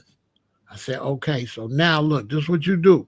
Make sure don't nobody mess with her. He said, okay. I said, make sure don't, because he the baddest little boy out there. So I paid him. I don't take care of everything with violence. I use psychology. So I made him security. Because when I pulled him to the side, I told her, go stand over there. I didn't want her to hear our conversation. So I told her, walk over there and start walking home. I'll catch up. I said, why you keep bothering my daughter? He's like, oh. I said, I think you like her, don't you? I said, here. I gave him $20. I said, nah. He took the 20. I said, nah, you work for me. Gangster shit. I said, you work for me, right? You understand? He said, yeah. I said, now this is what you're going to do. Make sure don't nobody leave her alone and make sure don't nobody say nothing to her. Right? Make sure nobody bother her. He said, okay. Boom. My daughter never knew I cut that deal. About 8 or 9 days later, my daughter came home from school. She said, Dad, that little boy, he won't let nobody say nothing to me. He be protecting me. He don't bother me no more. And when I be walking around, he be like right there, looking at people crazy. and he really liked me. And he's like, I wonder why she said, I wonder why he liked that. Because he was bothering me. And now he he don't bother me at all, but he be watching me. She said, can't nobody say nothing to me or he go off. I said, I don't know. Maybe he like you. I paid him. They was little. They was like the third grade or something. $20, a lot of money. And his mama broke and stuff like that. I did some gangster shit. I paid him. I told him I gave him $20. He took $20. I told him, now you work for me. Shorty said, okay, I would like to see him.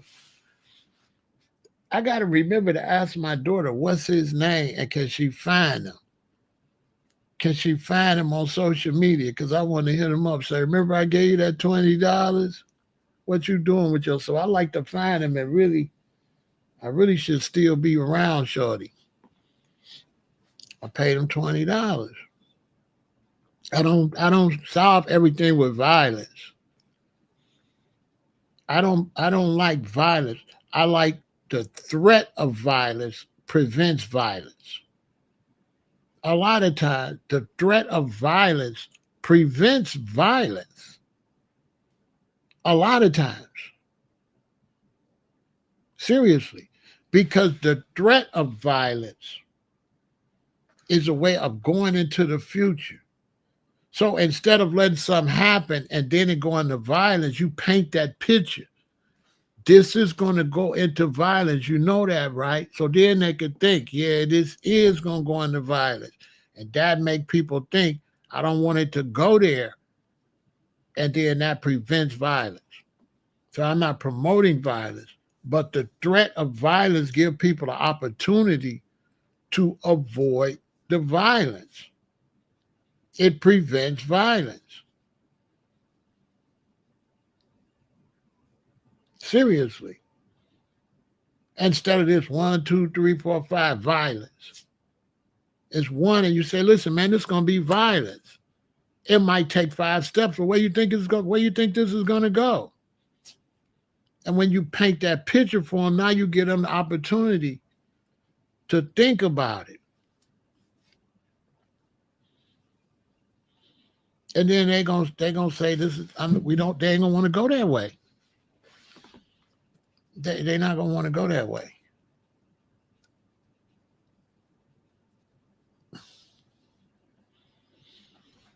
That's why I use that. It's all psychology. So if you got a bully, holler at the parents. If you holler at the parents and the parents real receptible, and the parents say, I'm gonna get on them. Thanks for letting me know. Then don't say nothing crazy. But if the parents start saying, well, this and that, and it don't sound like the parents gonna do nothing to stop the kid, that's when I gotta let daddy know. Well, listen, I tell you like this. If I was you, I'd get your son in line. Because if I gotta come back up here, I'm gonna come holler at you. Okay? And then when I say that, if you're not ready to get on with the daddy right then, don't do these tactics and get yourself punched out. When I come and roll up on you and make you ultimatum, I'm prepared to go right then too. Okay?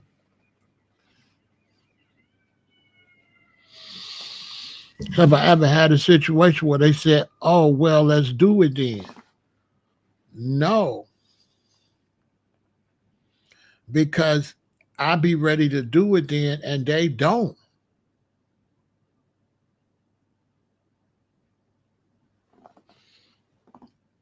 They don't be ready to do it then.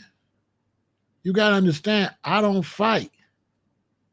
They might be ready to fight, but I'm not talking about fighting.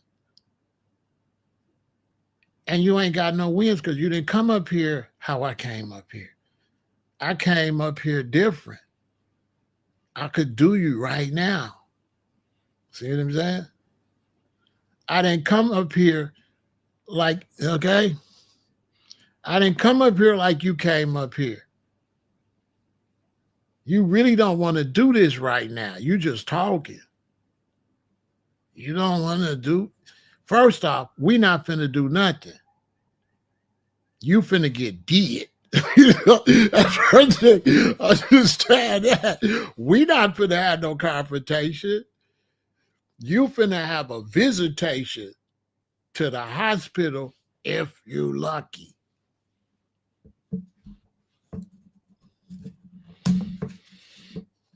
Because I was really a gangster already. You're not a gangster, you're a daddy. If they're a gangster, they say, well, what if he a gangster? If let's say he a big BD or something, dude gonna be like, hell yeah, these kids getting on my nerve. A real gangster, he gonna check his son. You can tell the daddy's a gangster, and when you talk to him, you ain't gonna even talk to him crazy. Because he's gonna be like, my son doing what? Come here, Marvin. Fuck is you doing? Man, I got his ass. Like that. Because a gangster is not gonna let their kid do nothing out of pocket. A dude that'll go toe to toe with me. That's what I'm saying. A dude that's a G ain't gonna honor his son up at school acting a fucking fool. Because a dude that's a G don't want his son to go to prison. He already been to prison. He already getting in trouble. So a G gonna be pissed at his son, like me. Okay, let's take me. I go up to the school, right? You come up to me and say, my son up there bothering your son. I'm gonna be like, come here. You bothering this man's baby? Yeah, he is. I got him. I got it, Phil. He ain't gonna be bothered in tomorrow. And then you go like, man, these kids get on my motherfucking nerves. That's how gangsters gonna handle it. Gangsters gonna handle it. Ain't no gangster gonna accept their kid bothering nobody. That's a fact. The gangster not gonna tolerate that. Period. Ain't no gangster gonna tolerate their son up here at this school bothering people. That's a no-no.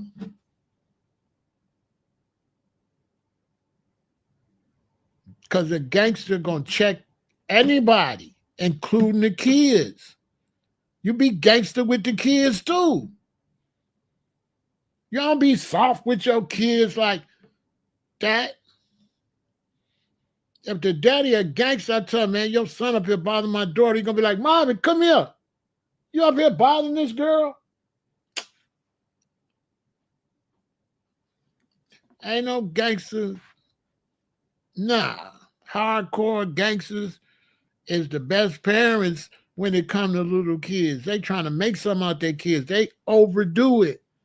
They don't want their kids to be no failures, no kind of way. They already been in and out of prison or in and out of jail. They trying to have a better life for their children. They don't want their children up there messing with the other kids like that. That ain't even gang culture. You can't have no gang if everybody in the gang bullying everybody in the gang. You can't bully another gang member. You can't harass another gang member. That's not tolerated. That's not tolerated. People don't understand gangs and stuff. Ain't no G. Don't fuck with no kids. They don't mess with people bothering people. That's a no-no in the streets. These is regular parents, single mothers, the baby, the daddy there's a stepdaddy or something like that. Like I said, this little boy, his daddy was already unalive.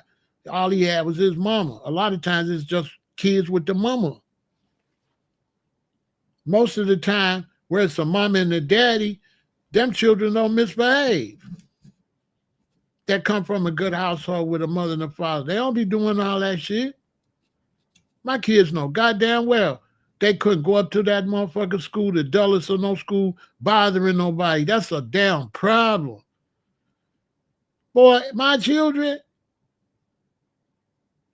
and some parent, I find out that my children up there bothering some little girl or something like that.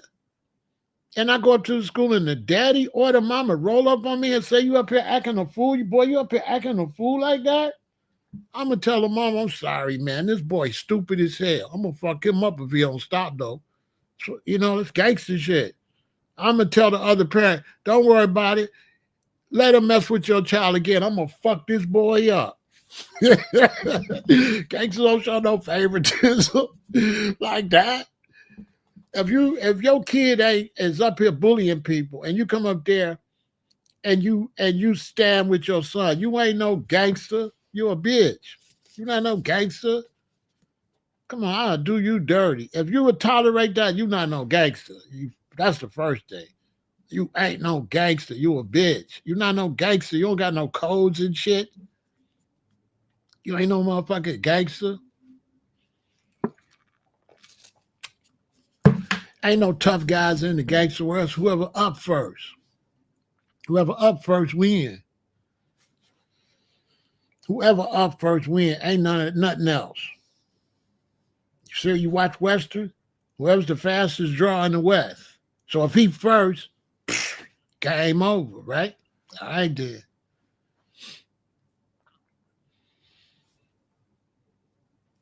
My children went to school in O Block.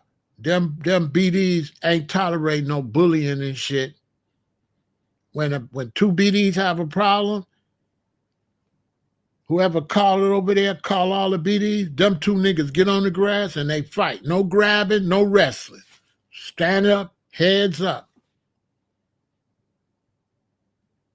And whoever call it referee, rest in peace to O. I used to be out there when O used to be out there making them fight. Then after they fight so long, if they get tangled up, going to grind, break it up, y'all stand up. Ain't no kicking, ain't none of that. Fist to fist. When it's over, hug, and y'all better not let whoever call it have another problem if you want to. When whoever call it say, okay, this shit over with, then it's over with. You cannot be fighting within the gang. You cannot be disrespecting one of the brothers. You can't do that. If you're a vice lord, you can't be talking crazy to no other vice lord. If you're a Blackstone, you can't be bullying no Blackstone. If you're a Blackstone and your son bully another Blackstone daughter on Stone, when they meet, you're going to make this boy stop doing that. You're going to be like, I got him, Mo, don't worry, I got his ass.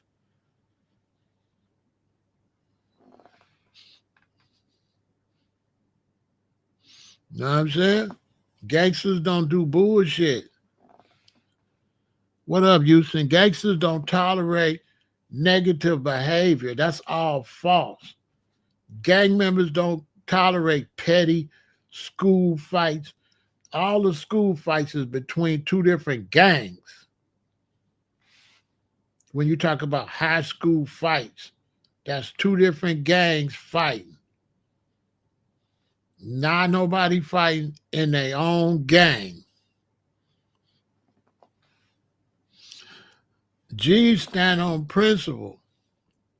You know what I'm saying? Because G's ain't just walking around trying to be G's. G's is G's because of their line of work. G's ain't G's like, oh, I'm going to be a gangster. That's not G's. G's is you finna go buy some work and you got 20 racks in your pocket. It's not like, oh, I'm going to be a gangster. That's not how it works. You be a gangster because you end up in a gangster world. And you know, when it gave this dude 8 racks and he done gave you some bullshit back. And then you go home and find out this shit is cut or this shit ain't that. Now you got to go get your money back. That's where the gangster shit come in at. Now you're going to go back and you're going to take it back and you're going to be like, man, this ain't even no good, man. What I'm gonna do with this? And they be like, okay, man, just hold it for a little while, right? And then I'm gonna get some more stuff and then I'll exchange it out. Or you like me, you walk in there, you throw that shit up there, man, go get my money. I don't want this shit. I don't give you no, I don't give you no multiple choice answer. I didn't even ask you nothing. That's a gangster. I go in the house, you let me in, I pull the workout, I throw that shit up there and say, man, go get my money back. I don't want this shit.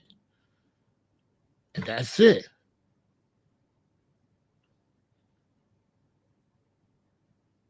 What's the next move?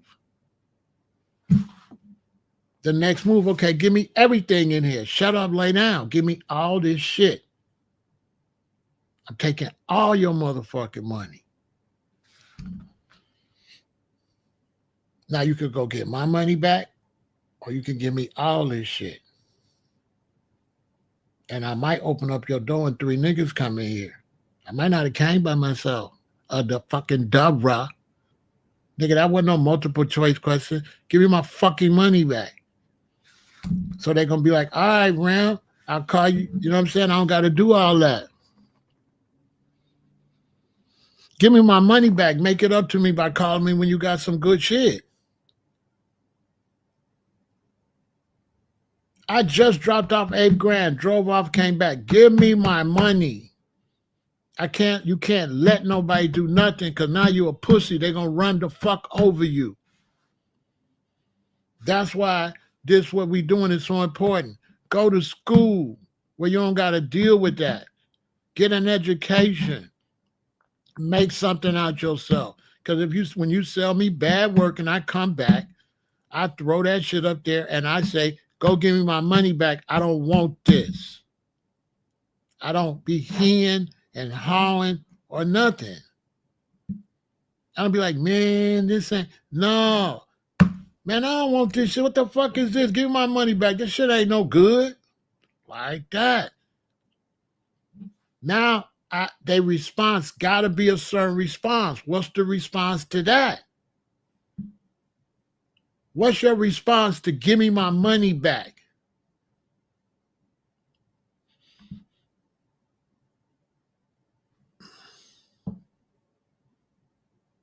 I don't give you nothing where you can respond. Nigga, this ain't a multiple choice question. Give my money back. What the fuck? You ain't hear me? When you come in there like that, they be like, okay, Ram, your respect level go up. Your respect level go up because they know you just like them. Nigga, give me my money back. I don't want this shit. Ain't no, man, brother, man, ain't none of that shit, nigga. Give me my money back. What is this shit? If he a real nigga, he'd be like, for what? That shit ain't no good. I'm like, man, shit ain't no good. He gonna give my money back. He gonna call his man and give it back to him. He gonna be like, all right, Ram, I'm gonna call you when we get some more shit in. All right, bet. Bro, it's $8,000. You have to be in that position. You ain't called. Who the fuck gonna want to lose $8,000? That's $8,000 or $16,000 or 24,000. Bruh, you gotta be there. People like, oh, Super Gay bought 8,000, 16,000, $16,000. Bruh. That's what make you act like that. This 16 racks. This 16 racks. And bruh, okay, listen, bruh, this 16 racks or this 8 racks. What I give you 8 racks for? Okay, so what kind of person am I? Yeah, motherfucker. To buy this shit and break this shit down and sell it. What am I? A Girl Scout? No. Nigga, I'm a gangster. I'm a hustler. Well, duh. You know what I'm saying? Nigga, I'm outside. Fuck wrong with you? What kind of nigga you think I am? To come in here with $8,000 on some illegal shit. The fuck? I'm not nice, nigga. What the fuck about this line of work we doing make you think I'm nice, motherfucker? I have to protect my home. I have to protect myself from robberies. I have to walk up to doors and shit in various neighborhoods. I gotta go make a delivery and walk in that house and walk back out in the neighborhood that I don't live in and wish a motherfucker would even look like they walking my way.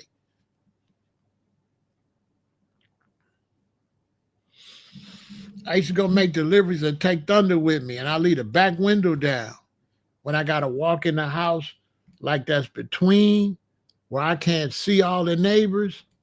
That if I could walk through the front door, I'd be all right. I come out the front door, I can see you. But if I gotta walk to your side door, come back out, I'm in blind. So I park my truck while my dog is there watching me. Cause when you got a well-trained dog, once I get out the truck, he gonna be like this. And when he look away, he gonna keep looking at that door, waiting for me to come back out. And I got the window down. So now if you try to walk up, he jumping out, he gonna bite you. And so if you try to rob me and you jump out, he gonna run up from the back. You gonna have to deal with him, which gonna give me enough time to deal with you. But that's my eyes watching for me. And he not gonna let nobody walk nowhere towards that truck. He's a Rottweiler. He gonna bark one time. Woo! He not doing all that. He not doing that. He gonna say one time. Woo! You know what I'm saying? He gonna say that shit one time. That's why his name was Thunder. I couldn't bring the girl Lightning because she'll jump out the truck. I hadn't trained her. I was still working on her. The girl's gonna overwhoop. The girl's gonna be too overprotective. They're gonna jump the gun and they hard headed. Y'all got wives, right? Okay, the girls is hard headed. So I had to take the boy. I couldn't take her. She was always chasing people. I had to keep her. When I used to walk her, I could walk her with no leash. I had to keep her on a leash. Because she's going to chase you. She got shot at a couple times. We in front of the house. She ran and chased her brother across the street. He had to shoot at her. He shot at her. Pow, pow. She going to run back. I say, you almost popped your stupid ass. You know what I'm saying? I like, my bad, bro. She tripping. She crazy. You know what I'm saying? But in that world, that's a mean-ass world. So it just get meaner, you know what I'm saying? We get my book, when my book come out, it's going to explain it. Just imagine that. Imagine you have to get meaner to do that line of work. Then I go to the county jail, so you got to get meaner. So say you mean on a 100 scale. Say you mean at 25. Now you get in that business. Now you mean at 50. Now you got to go to county jail for 4 months. Now you at 75. If you go to prison, you're going to be at 100. You don't go to the county jail and get nicer. Isn't that what all them goony goons 24 hours a day? Every day? Every day? What, 4 months? 30 times? What's that? 30 times 4? 120 some days? You locked up with the worst of the worst in and out? Crazy dudes. You really got to be that. You can't be. Nobody going to respect you if you're not really that. If you ain't that, you ain't going to make it. Period. That's why you got to go to school, make something out yourself. You're a young brother, go to school. That's why we support these youth going to school. All this go together. Don't think I'm off subject. I know exactly what I'm doing.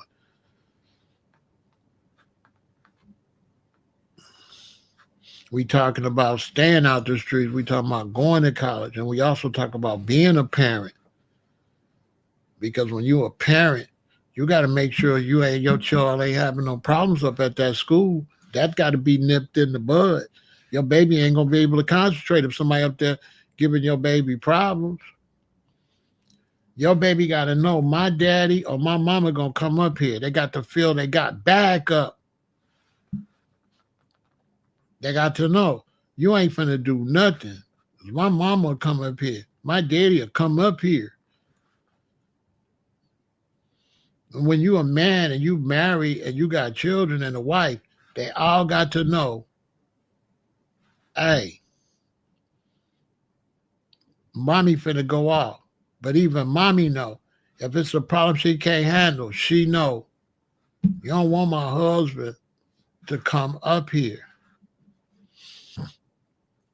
You know, my last queen, my last wife, my ex, she made a mistake. She had a problem at her job and she made a mistake and called me crying. You can't call me crying. I'm gonna go too far. So she called me from her job crying. I called the back talking crazy to the supervisors and stuff. She called me back, come get me right now, still crying. Now they did her when she mad and crying. I go pick her up. The first thing she says, I ain't calling you no more. Why you call up here and said all that?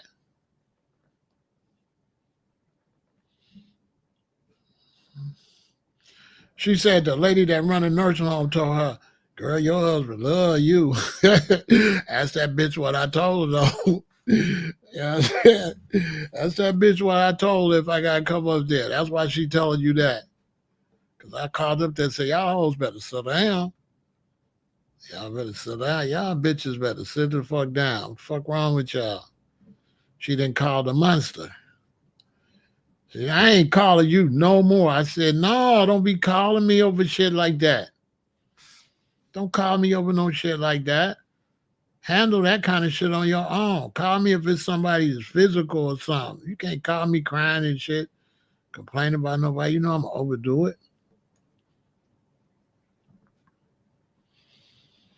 Once you have a baby by me, don't call me if you got no problem. Every woman that got a baby by me, they bet still not have no problem ever. If they get in a super bad situation and they call me, you're gonna get fucked up. I don't even gotta be with them or care like that. It's just GP. That's what children's method. You're gonna get fucked up though. It helps them because when they get with a new man, they already know he can't go too far. They know if he go too far, his ass gonna get fucked up. So it make their life better with me in their back pocket. They don't be scared of shit. They're like, I got a crazy. You think you crazy. But if I pick up this phone, I bet you won't be crazy. Because there are situations where there are dudes crazier than me. There are dudes rougher than me. There are dudes more dangerous than me. But in those situations, how dangerous is he if I hit him first before he know? Danger dead. You know what I'm saying? The danger is over. You know what I'm saying? It ain't about how dangerous it is. It's who strike first. If you super dangerous, I'm not finna threaten you. If you super dangerous and threatening you becomes a danger to me, why would I threaten you? At that point, I don't even want nobody to know what happened to you. I just need the situation handled. I don't want to take credit for it if it go that far. I just want you eliminated out the situation. At that point, if it go that far, why would I want any phone call or why would I want anything to connect what happened to you to me? Oh, you didn't went way too far. You're not gonna even know what happened when you go that far.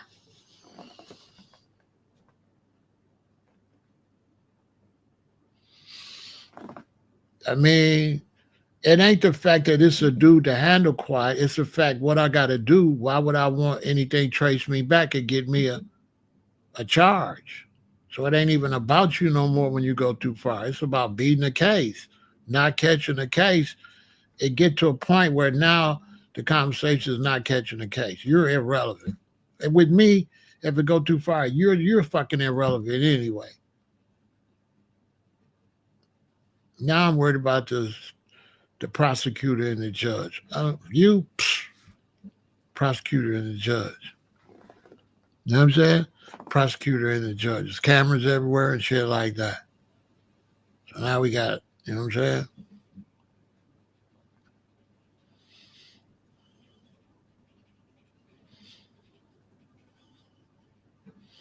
I can't let you come back.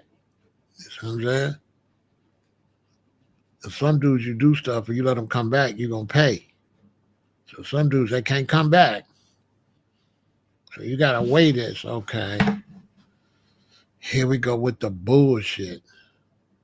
It's not nothing you like, hey, I want to get in this. It's something you really don't want to get involved in. Your life is going smooth. Now here go this shit. But this person is a threat. You know what I'm saying?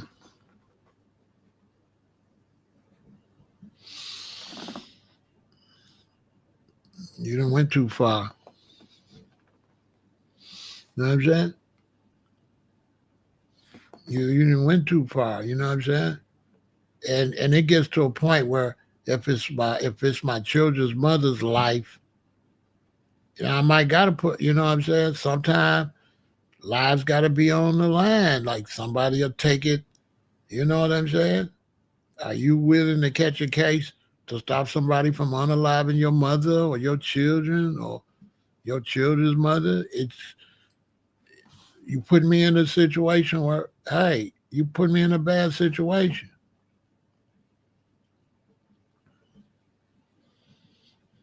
To a situation where even if I get caught, I'm cool with it. I'm cool with going to just say, hey, this mother was a threat, and I just had to eliminate the threat.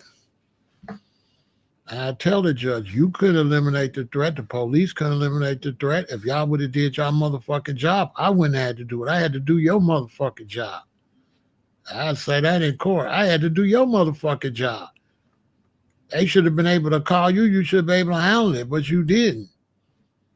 So don't be mad at me because I had to handle my shit. They're gonna be like, okay. They're gonna look at the search circumstances. If you was really a tyrant, they're gonna look at it. They're gonna give me a 7 piece. I'll be home at 2. They're gonna consider everything, and that's what's gonna determine your sentence. And they're gonna give you a light ass sentence if you was really forced to have to do something. Where this other person was a threat to society and you had to do something, they're not gonna slam you like that. That might not even do nothing but give you probation or some shit. If this motherfucker was a problem,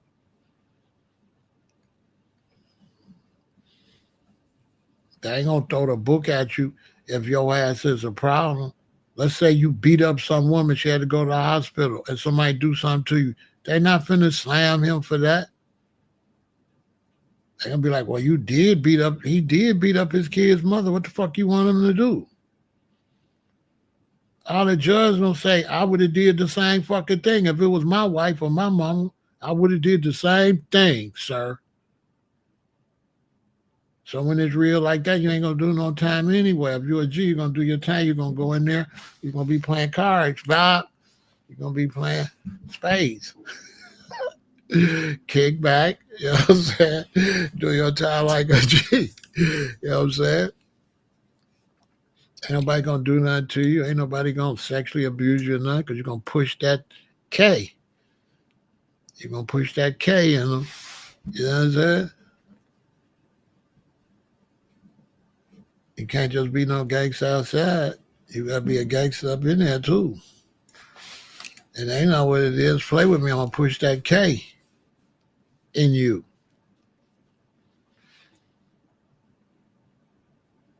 Play, nigga. I know where I'm at. Do you know where you at? You know what I'm saying? You know what I'm saying?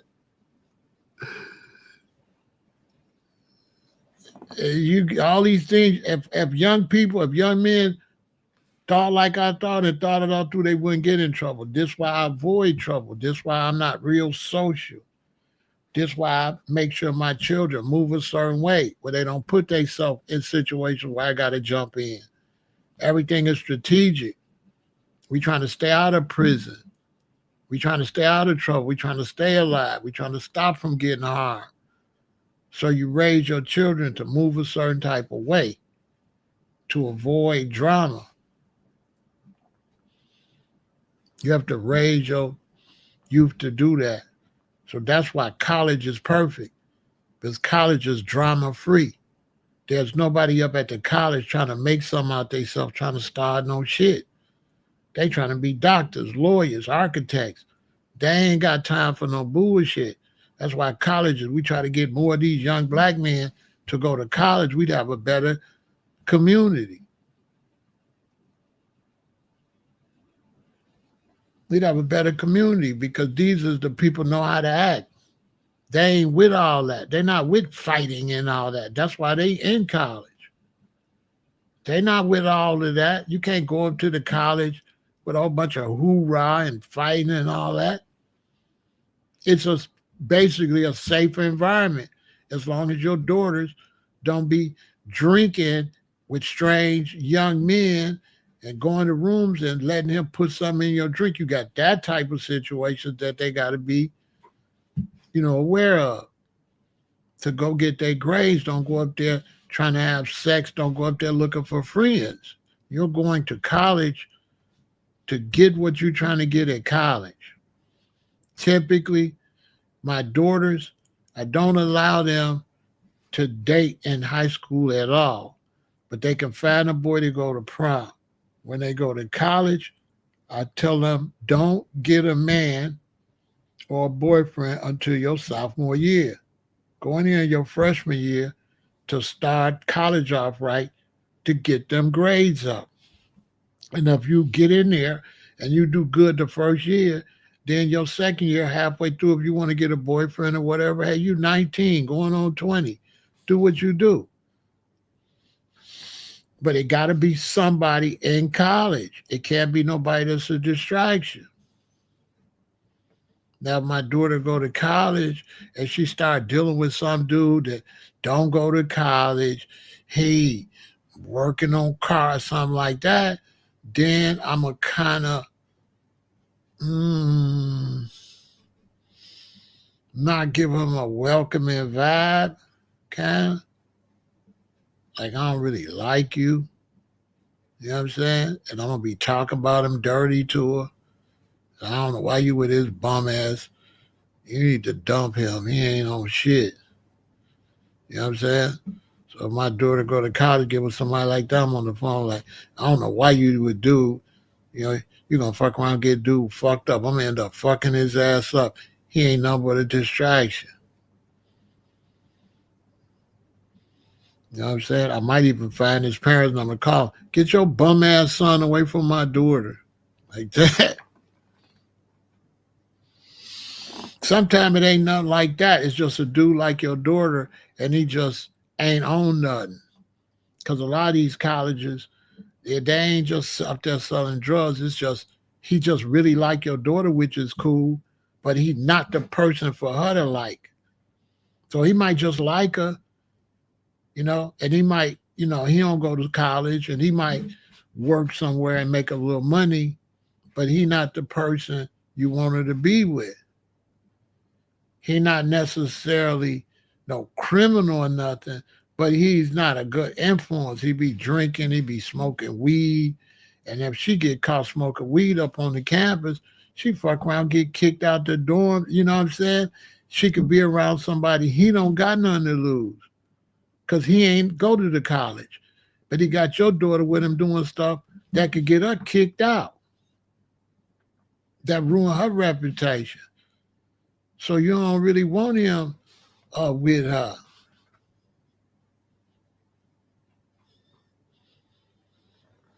You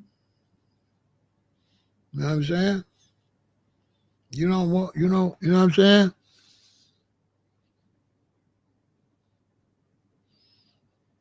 You got with some girls in high school just for sex, pretending I loved them. Yeah, you a sleazeball. I gotta get rid of you. Yeah, I gotta get rid of you. You see, I told y'all he was a sleazeball. I told you.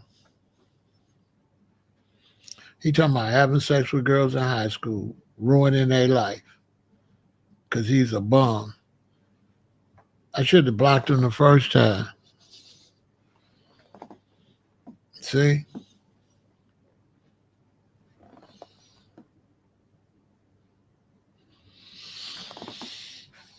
on the internet. Now, in real life, he ain't saying all that stuff because he'll have a dentist appointment. He'll have to have a dentist appointment in real life. Promote negativity. Nobody know who he is. His name is Toll Sid. See what I'm saying? Nobody know who that is.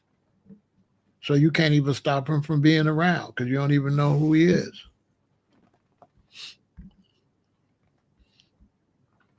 You don't even know who he is. See what I'm saying? Let's take a break and then we'll finish the conversation.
So yeah, we want to support our children. We want to help them go to school. So this is a great idea to help me out with the youth education assistance. This is going to be great. Great for the community, great for the young people. And, we want to get as many of our children as we can into college so that they can have a profession, so they won't have to be worrying about how they're going to make a living. But, it takes money. So we're going to be trying to help the money to help our people with their children to go to college or to trade school. Trade school, plumbing, electrician, carpentry. These things are good too, right?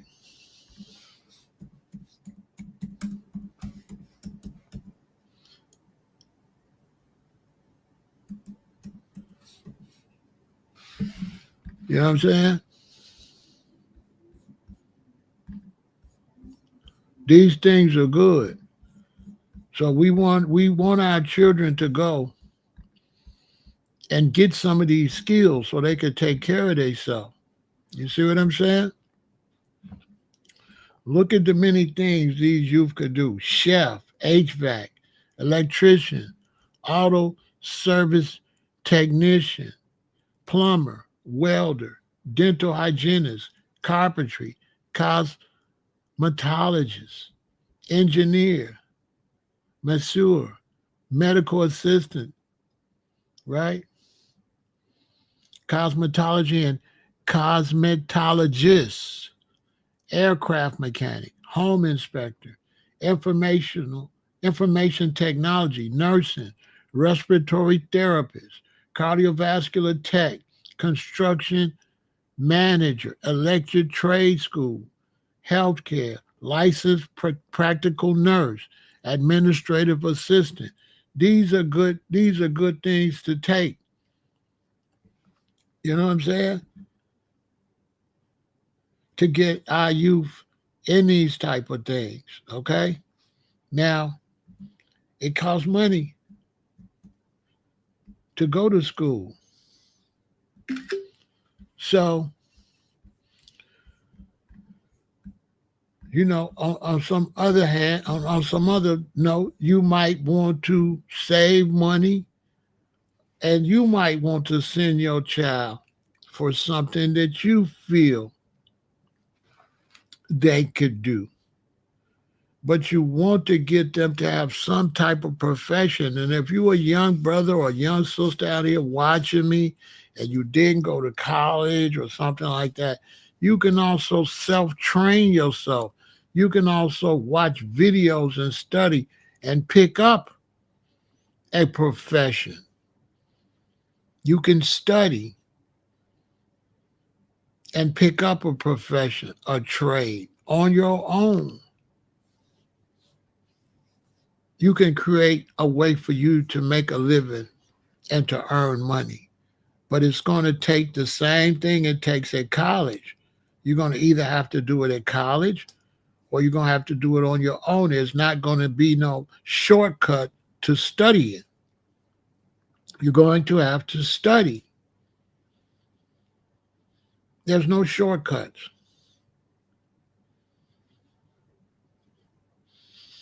If you want to be a professional podcaster, you're going to have to study. You're going to have to know how to set up your podcast. You're going to have to know a variety of conversations to make your podcast interesting. You're not going to be able to just podcast and you don't know how to make your podcast interesting. You're going to have to know how to deal with the algorithm. You're going to have to be a professional. Sometimes parents, they can't find their way as fast as you want them to find their way. So if they, sometimes you'll have a child, they're 18, and they can't find their way. They can't really put their mind into a profession, especially a lot of young black men. They can't find their way. Most times, your problem gonna come with you not being a good parent when they in school. When they in school, right? When they in school, you wasn't necessarily a good parent. You really didn't make them focus on school like that. And there's two things could, well, there's a few things can ruin them. Gangs, alcohol, drugs, and relationships are distractions for your children. They're distractions. Falling in love will ruin your daughter or your son's life. It will.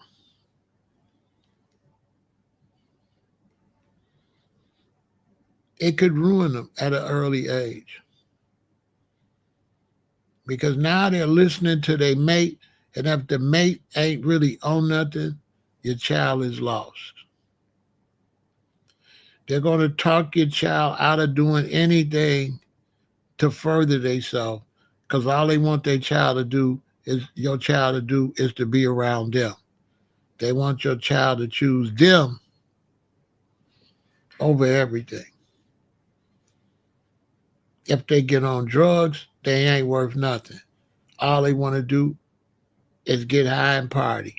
If the alcoholics, they ain't nothing. All they want to do is drink and party. And they willing, whatever little job where they can get their drink and pay their little rent, they happy with that. These things will ruin your children. They get in a gang.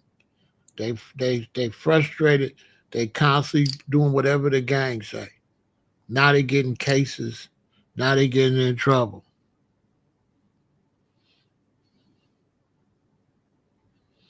You understand? When you get in a relationship, relationships are fine depending on the relationship. And you judge the relationship, young people, based on their ability to motivate you to do what you want to do. So young ladies, if you want to go to beauty school and you fall in love with a dude and he's doing stuff that's distracting you from being in a beauty school, that's the wrong dude. You need to fall in love with a dude that's going to help you go to beauty school and encourage you to go to beauty school. That's a husband. That's a good boyfriend.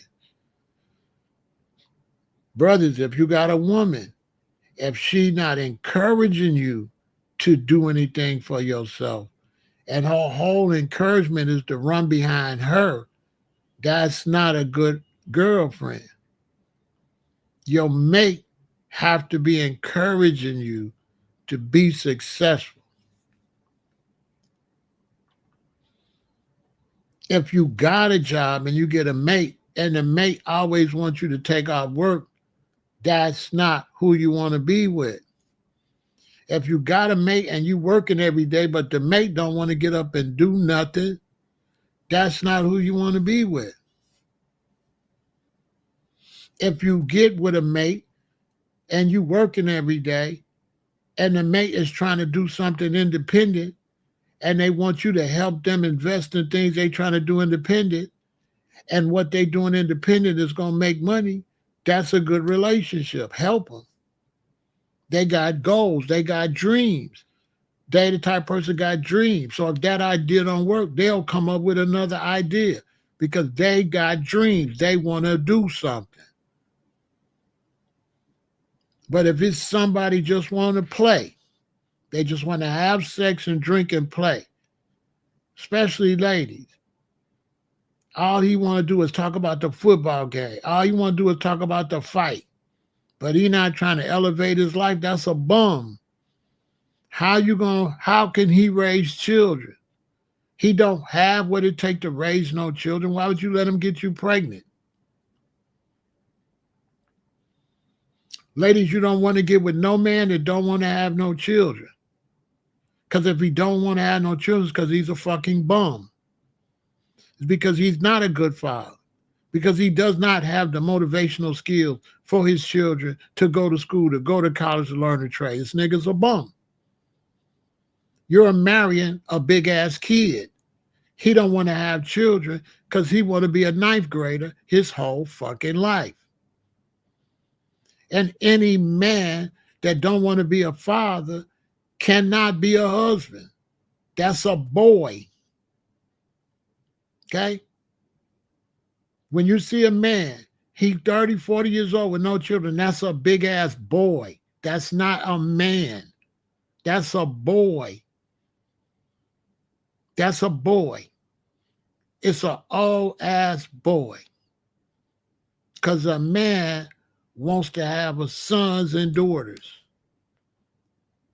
A boy don't want no responsibility. Okay? So you got to remember, a boy don't want no responsibility. They're going to make up all other type of excuses. But the reality is, they don't want no responsibility. That's the reality. They're going to say all type of stuff. But the reality is, they don't want no responsibility. They're irresponsible. You have sexual organs to have babies. So a man that's got a sexual organ and y'all can have sex, a man that want to have sex but not want the sex to do what it's supposed to do is a bum. Because sex is to reproduce. So ladies, be careful of a man that want to have sex but don't want to reproduce. He is unnatural and he's a bum. He wants to have the sex without the results from the sex. So the fact he wants to turn sex into recreation, this is a boy, it's not a man. A man wants to turn sex into family, into responsibility. A boy just want to have sex for nothing. And you're going to be with this loser, and your time clock going to be running down, and you're going to be seeing women happy with their children, and you ain't going to have none. You're going to dump that bum anyway and find somebody going to get you pregnant anyway. Why is you wasting time? And then he might string you on. He don't want no children. You stay with him. Y'all both get 40. he all of a sudden start panicking and want to have children and dump you and go have a baby with a girl in her 20s.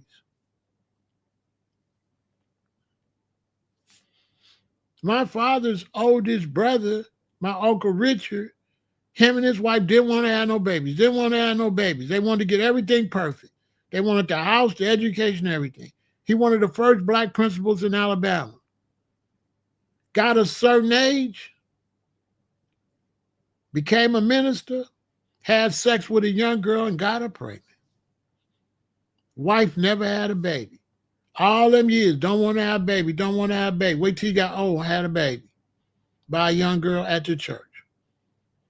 So think about his wife, how she got cheated of having that baby. Well, he swore he didn't want to have no baby till he got old and realized that he wasn't going to have no offspring. And he changed his story. So young people, never listen to nobody tell you they don't want to have no baby. Because the fact is they don't want to have no baby right now. But they'll mess around and switch on you and have the baby and you don't have the baby. These is what you look for in relationships. If he don't want to be a daddy, he cannot be a husband. He is totally irresponsible. When you see a man that don't want to be a proud daddy, that's a bum and a loser. That's a bum. That's somebody that don't want to be standing proud with their sons or their daughter. That's a bum. What man don't want to have no offspring? Go all the way back to all the holy books. If you're a man, you don't want to have no baby, you're a bum and you're a loser because you're somebody's offspring. So you basically said you shouldn't have been born. Basically, ladies, listen to me. Don't mess with no man that say he don't want nobody to be born, but he born. That don't make no sense. You are offspring, but you don't want to have no offspring. So, ladies, she's also selfish. Men, if you meet a woman and she don't want to have no babies, go find you somebody want to have a baby. Dump her. Something wrong with her. What woman got a womb and don't want to use it? Now, if she can't have babies, that's different. You could love her. You don't want to dump her because something physical is going on with her body and she can't have a baby. She just can't have a baby. She's all right. I'm talking about the ones that can have a baby and don't have them. When you're dealing with somebody that can have a baby, especially a woman, and don't want to have a baby, you're dealing with somebody taking all type of birth control. And you're dealing with somebody that might have cancer or some type of problem because they taking these substances that later they find out destroy the body. Because she got to do something to her body not to have a baby. She got to take something or she got to get her tube ties or something. And if she go get her tubes tied, she's a walking experiment. She's a walking experiment. And when it gets her, when she get a little older, she might be acting all type of ways because she trying to do other than what nature did.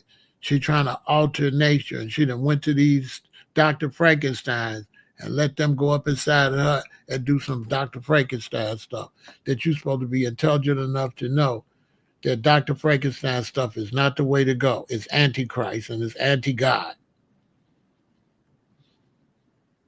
For somebody, oh, I'll make you stop having a baby.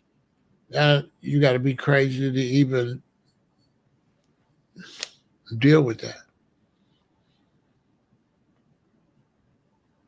Even if you had a couple babies and you want to have no more, you got to be careful what you do to make yourself infertile. You got to be careful going under these people's knives. Because I remember they used to cut your tonsils out. And then they found out that was not no good. So don't be no walking experiment and they do something to you and 10 years later they say, whatever you do, don't get this. But it don't make no sense to be successful if you ain't trying to pass it down to nobody. At the same time, try to take your time. Make them put a condom on. Make him put a condom on so you don't get pregnant while you're going to school. And if he ain't nobody that's helping you do your homework, if he's distracting you or she's distracting you from your homework or anything, don't get involved with it. Focus on your education or your training. Because at the end of the day, you got to take care of yourself. And you could be with a man and a woman, then y'all break up. How y'all going to take care of yourself? Once you break up with him, you got to take care of yourself. Once you break up with her, you got to take care of yourself. Are you prepared to take care of yourself? Was you listening to somebody that put you in a situation where you can't take care of yourself and then they gone? Now what you going to do? You let somebody talk you out of getting an education so you can make some money, and then he leave you or she leave you. Now you're 35 years old and they leave you. You've been with them since you was 19. You met them. You dropped out of college. You didn't do nothing. You working this little job, that little job. Oh, that's your husband. That's your man. Then they leave you. Now what? Now you got to make it from 35 to 65, and you ain't got no profession. You're going to end up having to go take something. You're going to end up having to go to school if you want to get some money. You cannot make no money if you don't specialize in something. To make money, young people, listen to me. To make money, you must be a specialist. That's who makes the most money.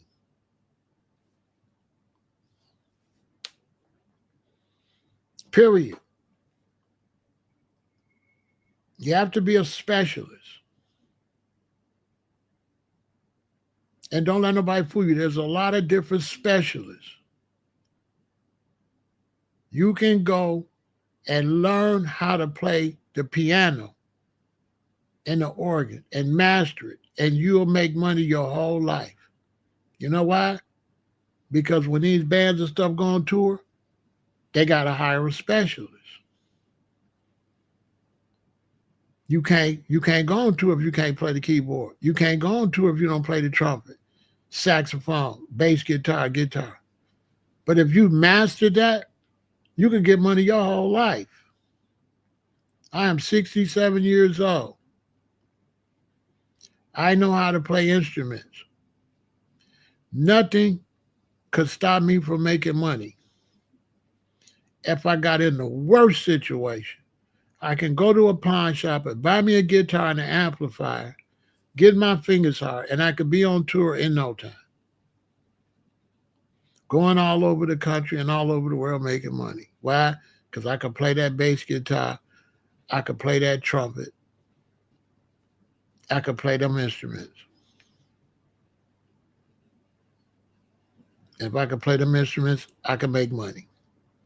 If I could play that bass guitar, I can make money no matter what. Nothing can stop me from making money. Nothing. Because I have a skill. Music is a skill. Don't let your parents or nobody tell you that music's not a skill. Music is one of the top 5 skills in the world. You can't show me nowhere where there's no music. The movies got music. The TV shows got music. The commercials got music. Everything got music. Music is one of the most sought after things in the world. It's just they don't tell you the many uses of music. You know what I'm saying? They don't tell you that. There's many uses of music. Medical, winner. Music, winner. Skills, carpentry, plumbing, electrician, winners. Win, win, win. They have courses you can sign up for machine operators. They have them here in Chicago where you can learn how to work the big cranes and stuff when they redoing freeways and stuff. And you can sign up and go to them courses, and they're going to teach you in a classroom. Then they're going to take you on site. They're going to put you behind the big crane or the bulldozer and train you. And then you're going, once you get your certificate, you roll it. Because they can't just call anybody to operate the bulldozer. They got to call somebody got that certificate. So it's a job you could get that other people just can't get that job. They don't tell you that. When you're driving, next time you're driving, young people, and you go by road construction, go look at them. They getting money because they got that certificate. Plumber, pipe fitter, electrician, money, lots of it, and plenty of jobs. Why? Because if you ain't trained, you can't get the job. So you ain't, that's less people you got to compete with. You ain't got to compete with nobody because you're a specialist. A lot of people lazy, don't want to be specialists. They can't do the job. You got no competition. Job just like that all day. And these are jobs that you get. And as long as you go to work every day, keep your mouth shut, don't get in trouble, you retire from that job. You retire from that job.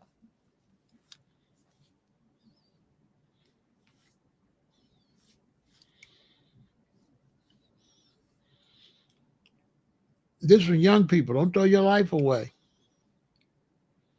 Go learn you some type of skill because you got to have skills to pay the bills.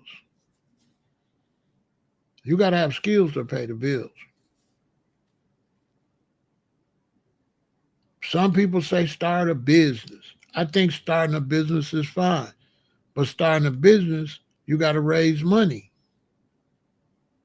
So I would tell anybody, get you some type of job, and that's how you raise money to start the business. So if you're a crane operator or a bulldozer operator or a truck driver and you get the right job, that money can come in and you can invest that money into starting up your business, and then you can work your business until it makes enough money where you don't got to drive truck.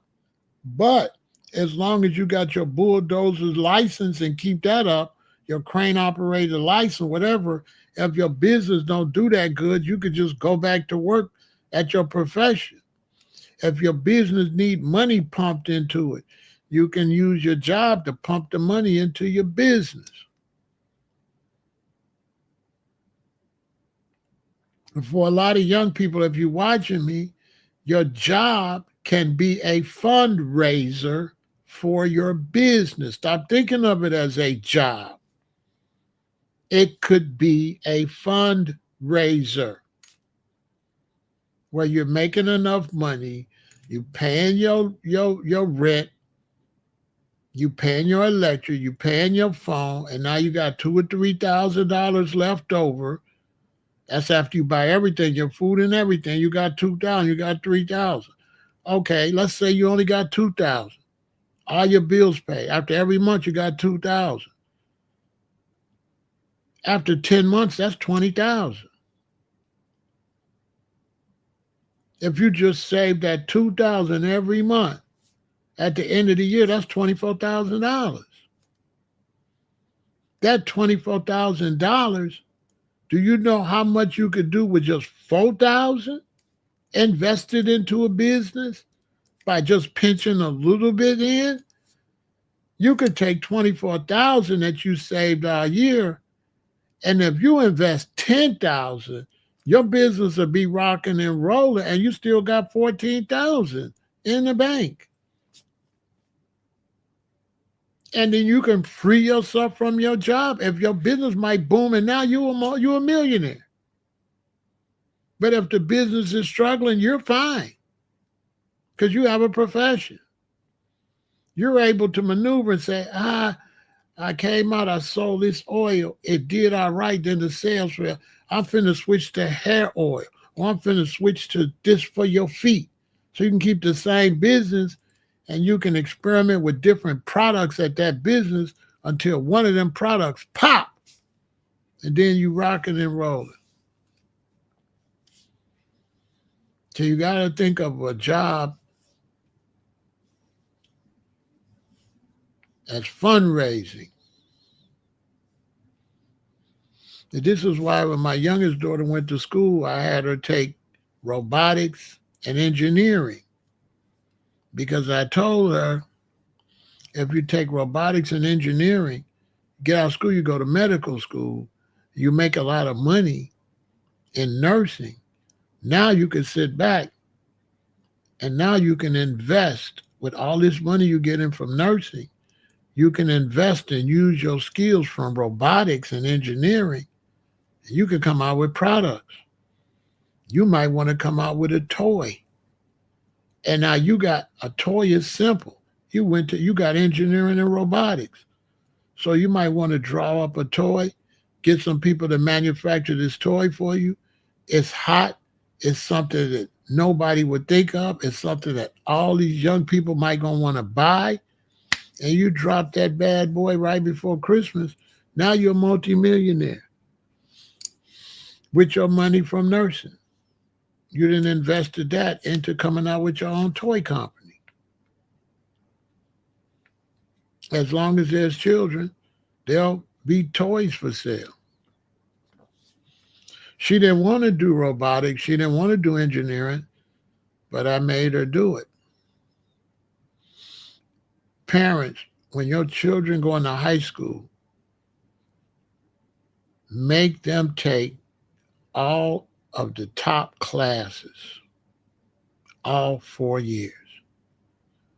Make them take math, all 4 years, science, all 4 years.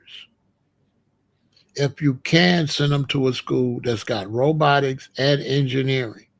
So all 4 years, they're going to take math, science, they're going to be in a robotics team, and they're going to be taking engineering in high school. Why? Because when they get ready to go to college, your high school classes and grades are your, it's the word I want to use. That is your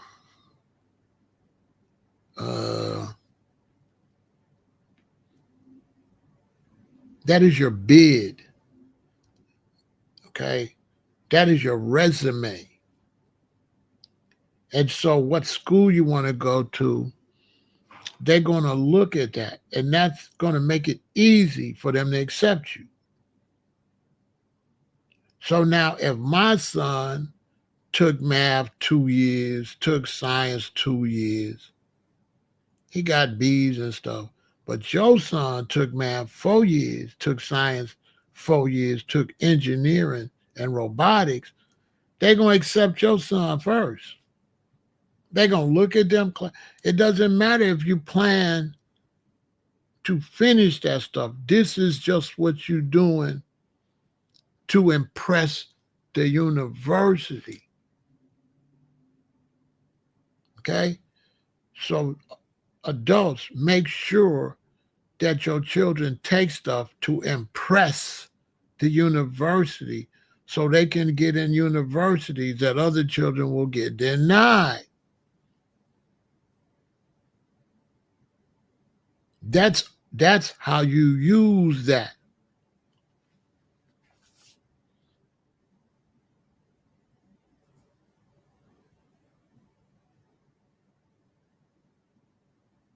That's what you use to compete.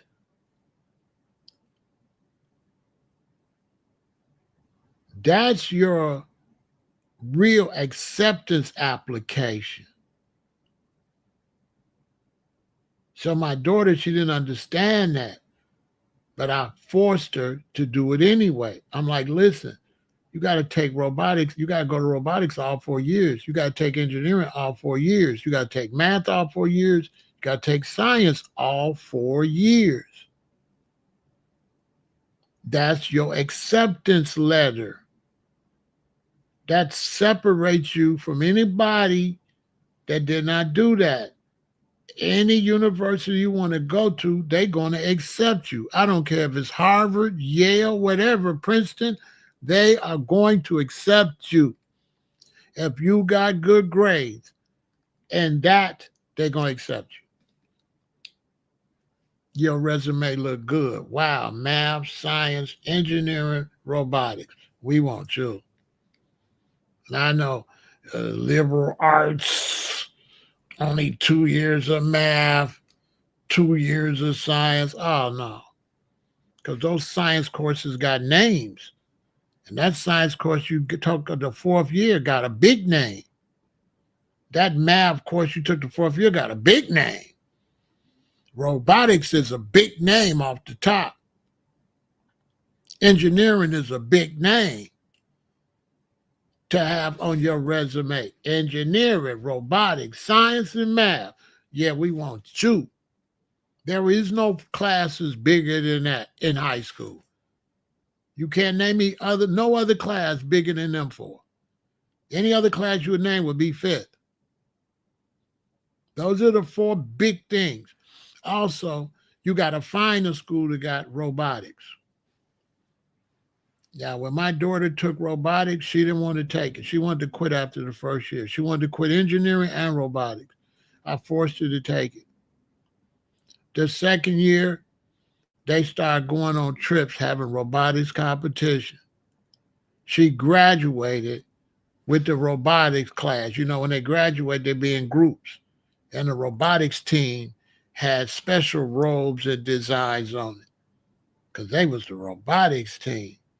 She ended up loving it. It was one of the best things she could do in her life at that age because just being a sophomore like that, she traveling all over the country as a sophomore with the robotics team.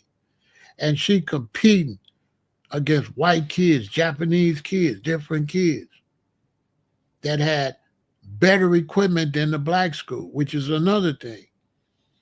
We're going to have to start raising money in the black community to support these robotic and engineering classes at our schools. The black school ain't raising enough money for robotics. So they don't got the best equipment to make their robot.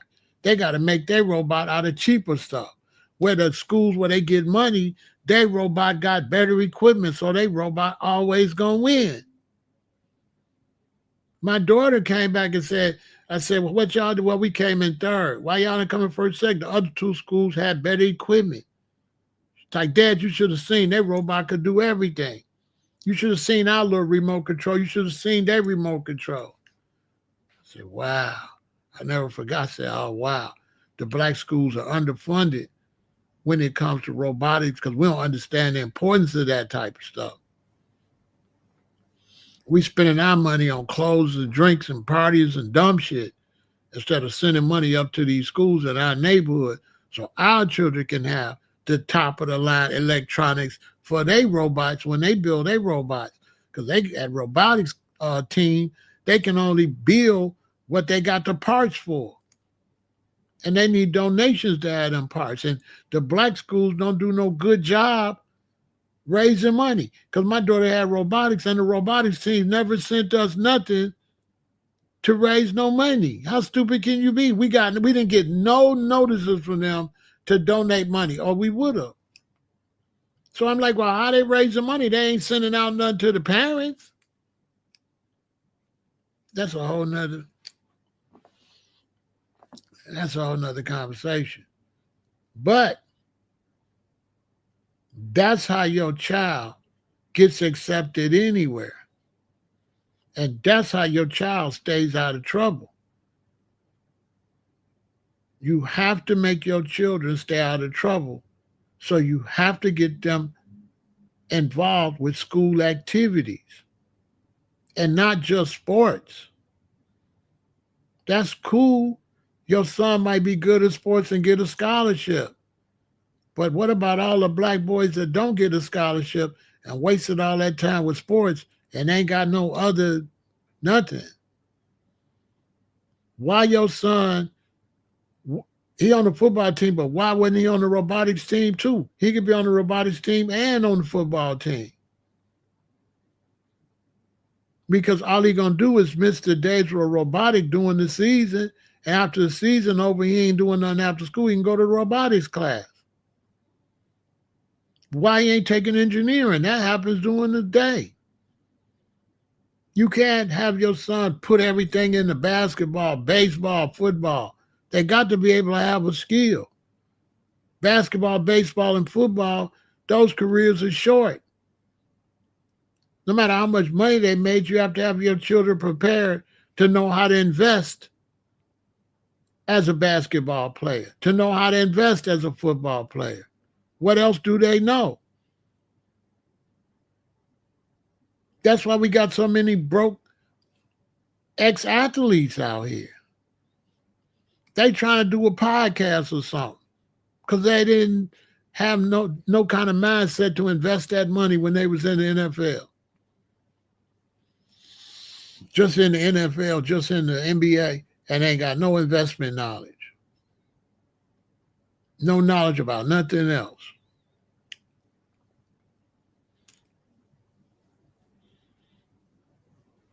Like, you got to put some.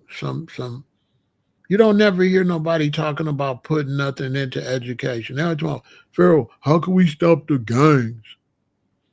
I'd be like, I don't even want to talk about stuff like that. Because you jumping over everything talking about the gangs. What you mean how you can stop the gang?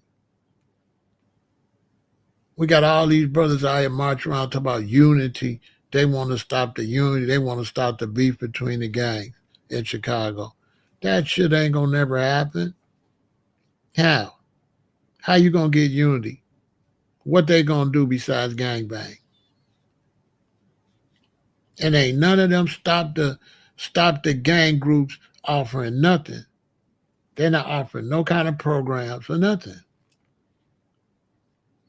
They just believe you can stop the gang violence and shorty just be outside with no skills or no jobs or no opportunity. Like make-believe stuff. Nobody put no money into our youth so they could think bigger and go into these many fields out here. You know what I'm saying? Shaq is smart. Because, yeah, he went and invested in everything. But a lot of our youth, they're not learning nothing. We're not teaching black youth especially anything about education. You can't just want them to get an education. You have to teach them the many different educations to get. I've been saying for years that at all black schools, elementary schools, and high schools, they should have all the list of occupations on the walls. All the walls should be covered with occupations. Because how could you be something if you don't know that exists? My youngest son, he was going down and getting in these TV shows. The TV shows with the brother and the sister that they shot in Chicago, right? So he was going down there getting in them TV shows. He was in a couple episodes.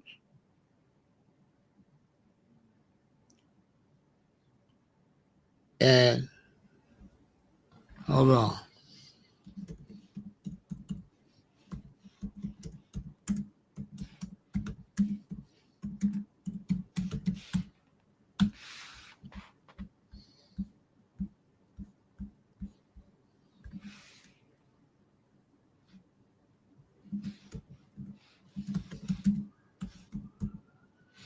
Hold on. Empire, right? My son was going down, and he was a second for Empire. It was paying him. So he was going down to Empire. I told him, man, you need to go your ass down there. So I took him down there, got him involved. You got to show him. So he was going and he was getting, and he was working with Empire. From that opportunity, he met all of them and everything. From that opportunity, he ended up going down to Chicago Fire and getting a scene at Chicago Fire. When he got the scene at Chicago Fire, he met some guys that was do pyrotechs. There was pyrotechs that do all the explosions, all the fires, some white dudes. They like my son and they gave him game. They told him, if you go down here and you take this and you do that, and then keep my number, holler at us, and you could be a pyrotech. We make a lot of money. My son didn't follow through. Too busy chasing his girlfriend. The girlfriend, they ain't progressive, right? Him being the man, he wasn't progressive. So with the girlfriend, there's no hope for him because they're young and they just gonna do girlfriend and boyfriend stuff. If the girlfriend was progressive, I could have talked to the girlfriend and the girlfriend would have made sure he went. He didn't go follow through with it.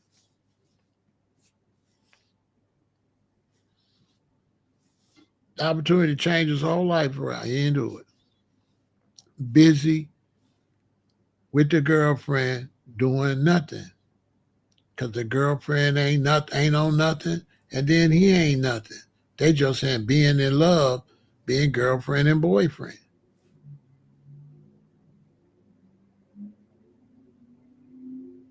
And when you live in a black community and that's how they functioning, there is no window to have opportunity. You know, they say the window of opportunity. How could you have a window of opportunity with no windows? Whereas in a white neighborhood, they get to see people doing things that the black community, young people don't do. So they're already open to other ideas on how to make money. He didn't even go get that money. I kept telling him, why you ain't going down there where they told you? He didn't go. He didn't go. There's nothing you could do with a person. They got to have that on their own. Big money, he dropped the ball. When they give you those addresses for those type of things, that's something you got to be lucky. They say, here, go here. Nobody else knows to go there. They told you, go here. Take these classes. He didn't follow through. Big money. All he had to do was say, yeah, give me your number. And all he had to do was keep talking to them white dudes. So all he had to do was keep contact with them and go and tell them, yeah, I joined the thing. Boy, he's like, yeah, you down there with Marty? Tell Marty Frank, because they're going to tell him, they're going to find out where he's taking it at. If he's talking to them, they're going to know the people he's taking it with. They're going to call in, yeah, dude down there, yeah, that's my man. I sent him down there, blah, blah, blah. Next thing he working with Hollywood. Just like that. This is how it happens. But you got to make the initiative. Nobody can do it for you. Your parents can't do it. We can do high school, barely. We mostly could do grade school. If you stupid or you slow, by the time you get in high school, there's nothing we could do for you. At that point, you got to have your own drive. And if you ain't got your own drive, then it's just going to be what it's going to be. Doesn't mean you're a bad person. Doesn't mean you're a lazy person. But it means you're a person that don't really comprehend opportunity. It was a missed opportunity because he busy with a girlfriend. And the girlfriend wasn't no go-getter.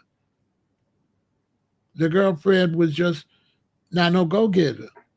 So in the black community, we got people, they not go-getters. It's cute because they 19, 20, 21, 22. It's not till they get in their 30s they start to panic because that stuff you was willing to do at 22, it ain't cute no more at 32. That money you was happy with at 22, that money not gonna be cute at 32. At 32, you not gonna like what you doing. And that's 10 years you wasted. Cause it was fine when your mind was young. But when you mature, now what? And many times as you mature, things dry up because they don't want to hire you at 32 for certain jobs that they can hire 22. When you 32 and you go for a job that's for a 22-year-old, they looking at you crazy. They're going to give it to the 22-year-old because they looking at you like,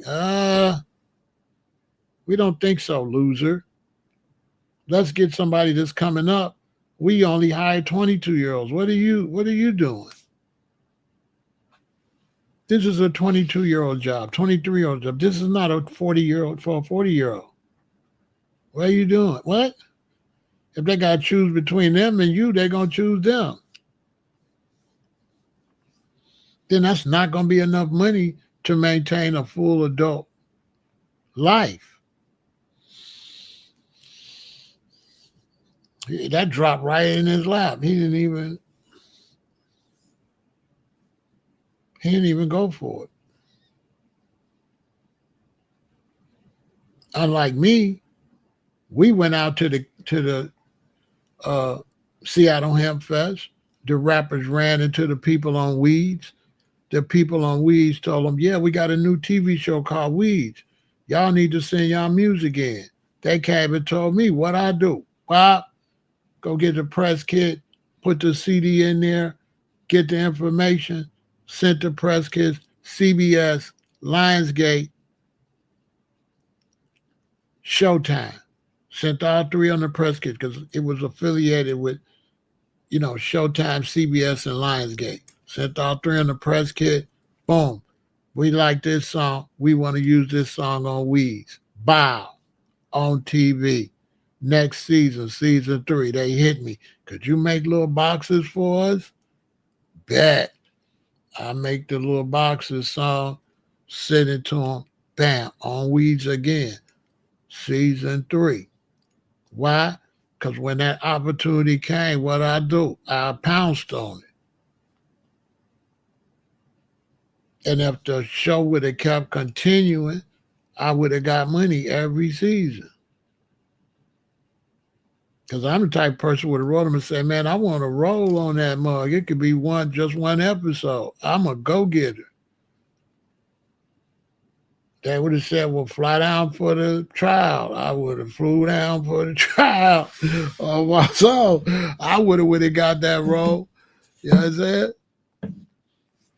I'm going to go get mine.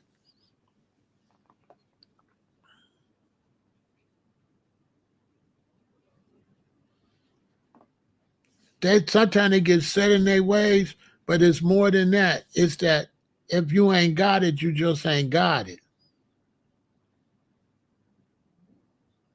That's it. It's nothing you could pass down.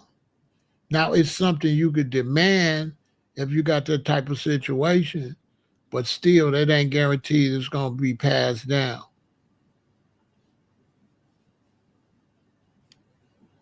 You can't pass stuff down to your children. They got to be built like that.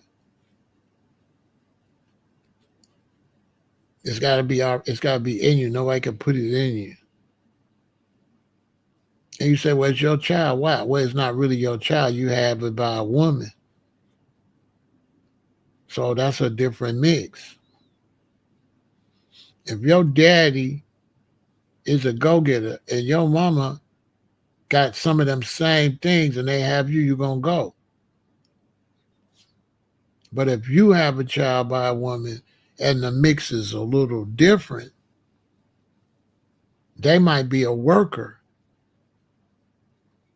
Your two parents might have had the entrepreneurial type thing, but then your woman you meet, She might not have that, but she worked, she made good money, she went to school or whatever, but it's still a different mix.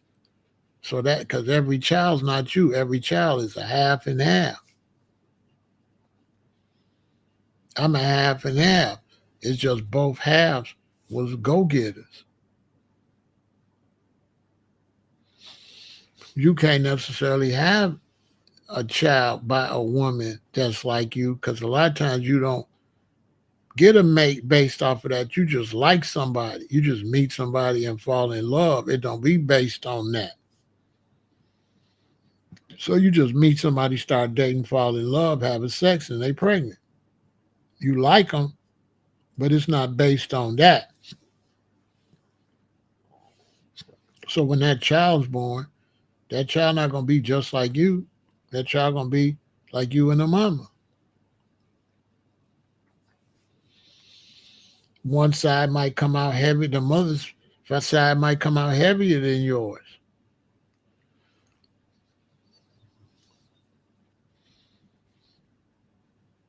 To be a go-getter is something you got to have inside of you. You could be born with it or you could put it in yourself and say, listen, I'm finna go out here and get it and be aggressive. And when you're a go-getter, young people, nothing stops you. Period. When you're a go-getter, you don't be worried about the bag. You always out after the bag. You'll take it whenever you get it. You don't be like, oh, I gotta have the bag right now. No, you is a go-getter. You got a certain vibe. While other people work their whole life and get retirement, you can work your whole life and get a bag. Your bag be your retirement. I'm just telling you.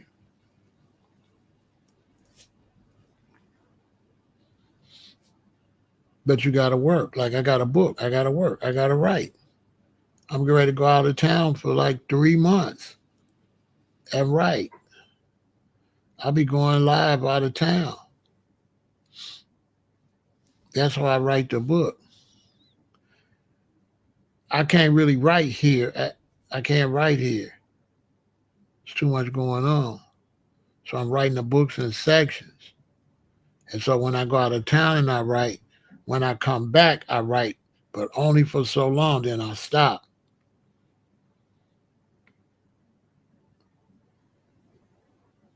I don't be rushing like, oh, hurry up and write the book. No, I don't do that. I don't be rushing to write the book. I live my life based like this. One reason I don't rush, I spend all my energy on health. So I spend my energy on making sure I'm alive. Because how you going to get something done if you did? You know what I'm saying? So I'm working out. I'm exercising. I'm eating right. And that's why I put my energy to make sure I can get the bag. I ain't got to worry about trying to hurry and get the bag for my diabetes unalive me. But that's a big check right there. The book is a big check. I didn't have to sweat to get the check. I dropped the book.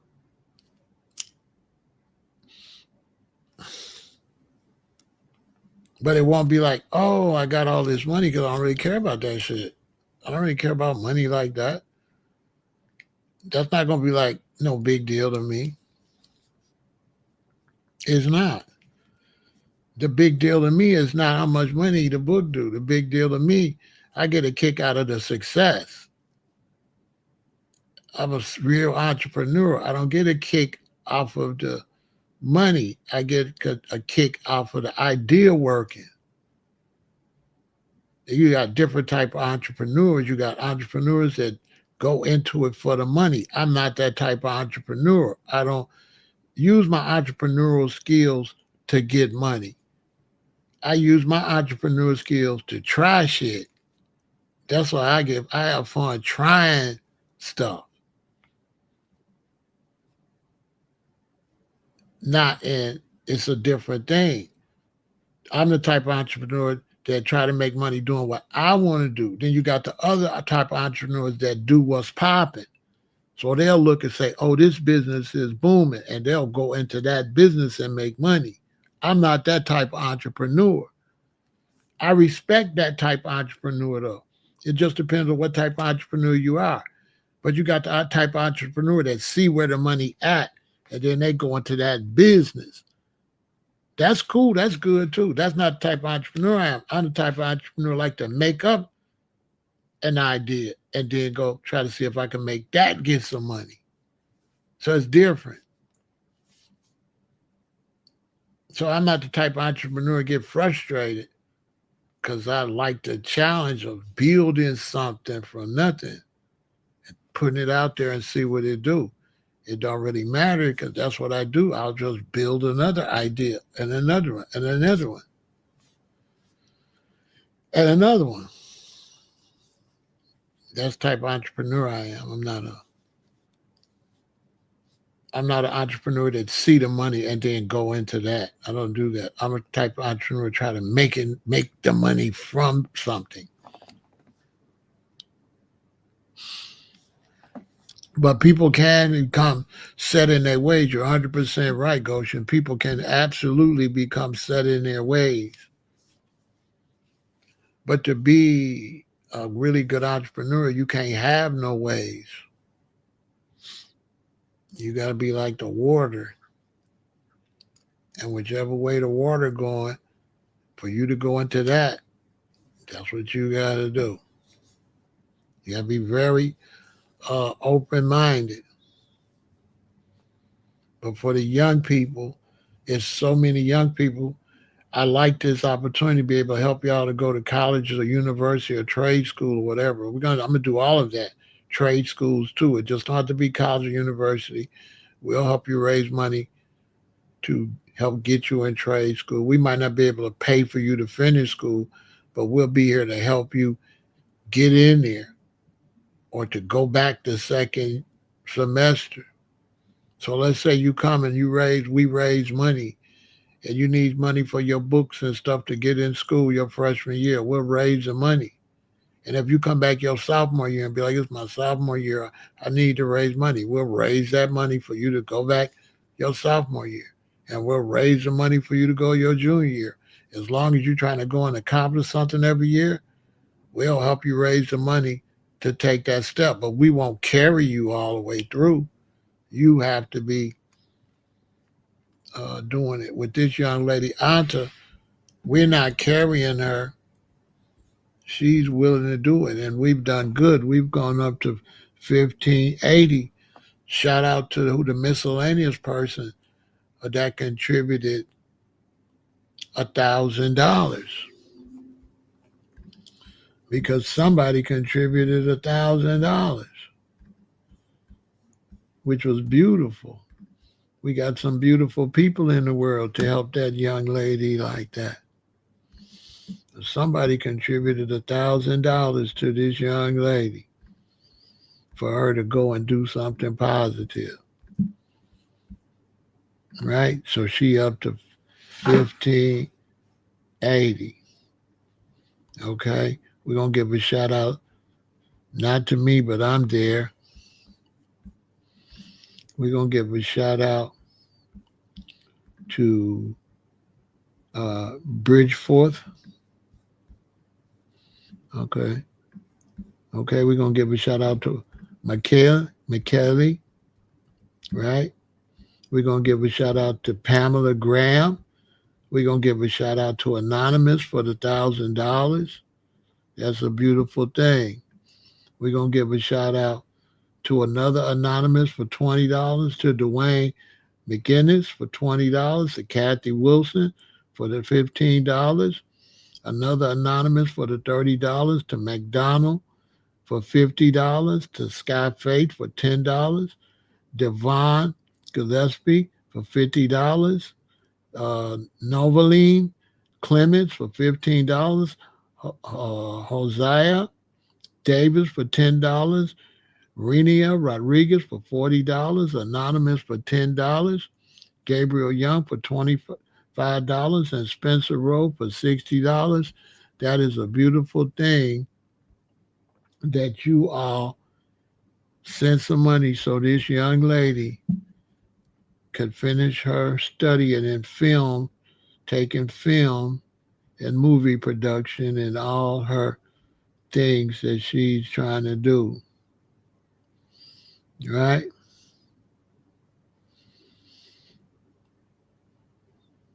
So she working hard. She got a 3.9 GPA, and she said she would hate to drop out. Why she doing so well? I'm not finna let her drop out. I'm not finna let that girl drop out. I'm gonna find the money for her to finish school. I'm not gonna let her drop out. And not only am I not gonna let her drop out, I'm gonna try to I'm gonna try to plug her with 50 cents and say 50. I know this young lady taking film. So I'm gonna start sweating 50 cents. 50, go scoop her up, bro. And show her the game. Take her some people to whoever's doing your movies and stuff. Plug her with somebody. On my soul. Watch. This week coming up, I'm gonna try to I ain't never bothered 50. He probably don't know me from a can of paint, but he watch everything, so he probably do know me because I did videos on him. But I'm gonna hit him up. I'm gonna hit him up, and I'm gonna let him know. If I have to, I'm gonna go on set to the show they shooting with the dude Ghost, with the white dude. And so if I find out where they shooting in Chicago, I'm gonna go and give her information to whoever's shooting. I think the black brother shooting that. I'll find him on social media too and let him know. Hey, y'all let Filth know to go scoop Shorty up. You know what I mean? Go scoop Shorty up and put her in the game. She graduated, put her up on some money. You know what I'm saying?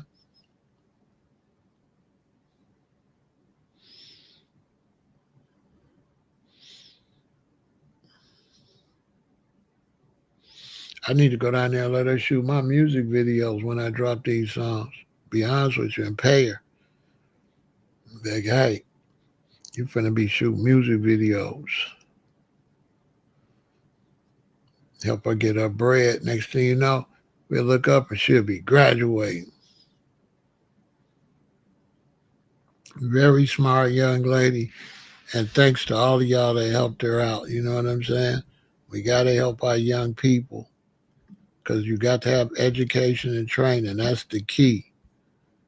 Education and training.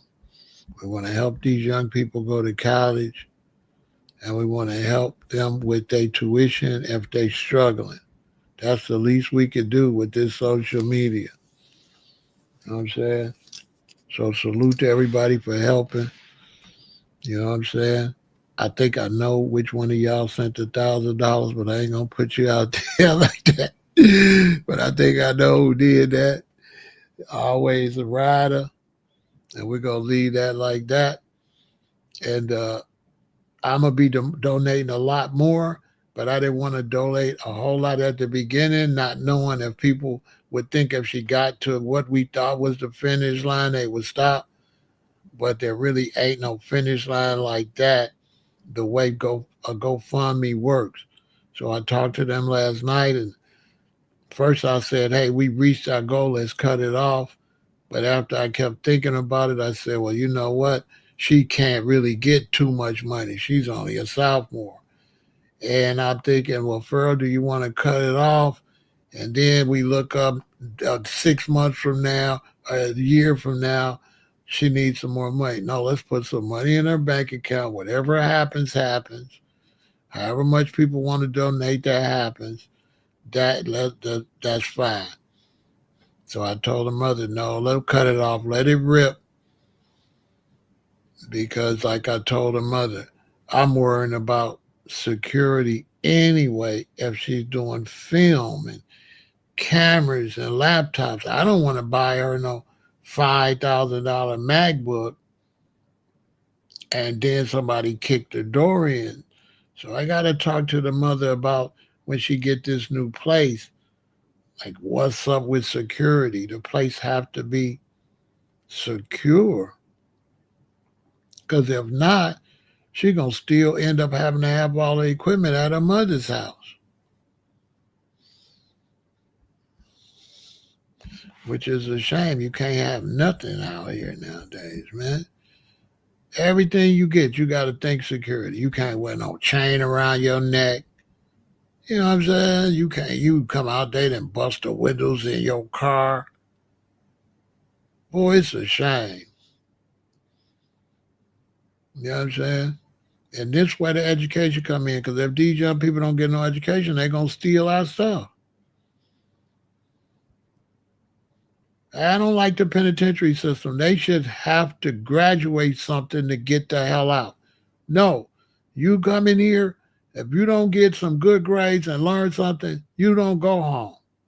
Stop leaving them in there gang banging and trifling, and then let them out with no. You ain't made them. Jail's supposed to be rehabilitation.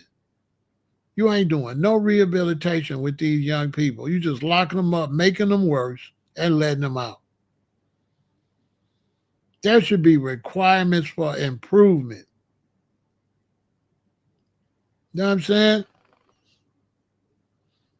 Heck yeah, security got to be one of the first concerns. So we gonna give her this money. She gonna go down there. They gonna bust in there and steal her everything. We raise a bunch of money to buy her stuff and for her to go to school and get all of this nice equipment in there. They gonna kick that door open and go take that stuff immediately. I don't want to have to, but I might gotta fly down here, boy. You know, life is something else when you be helping people, ain't it? I might have to fly down here and go to the wherever she living at. Oh my God. Because she a woman doing all this. It's a woman with 4 children. Mama can only do so much. She got to go to work every day.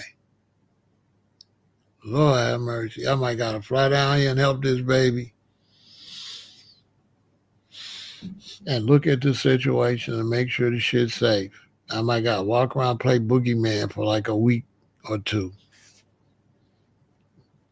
Like I did for my sister. I might got to go down there and boogeyman.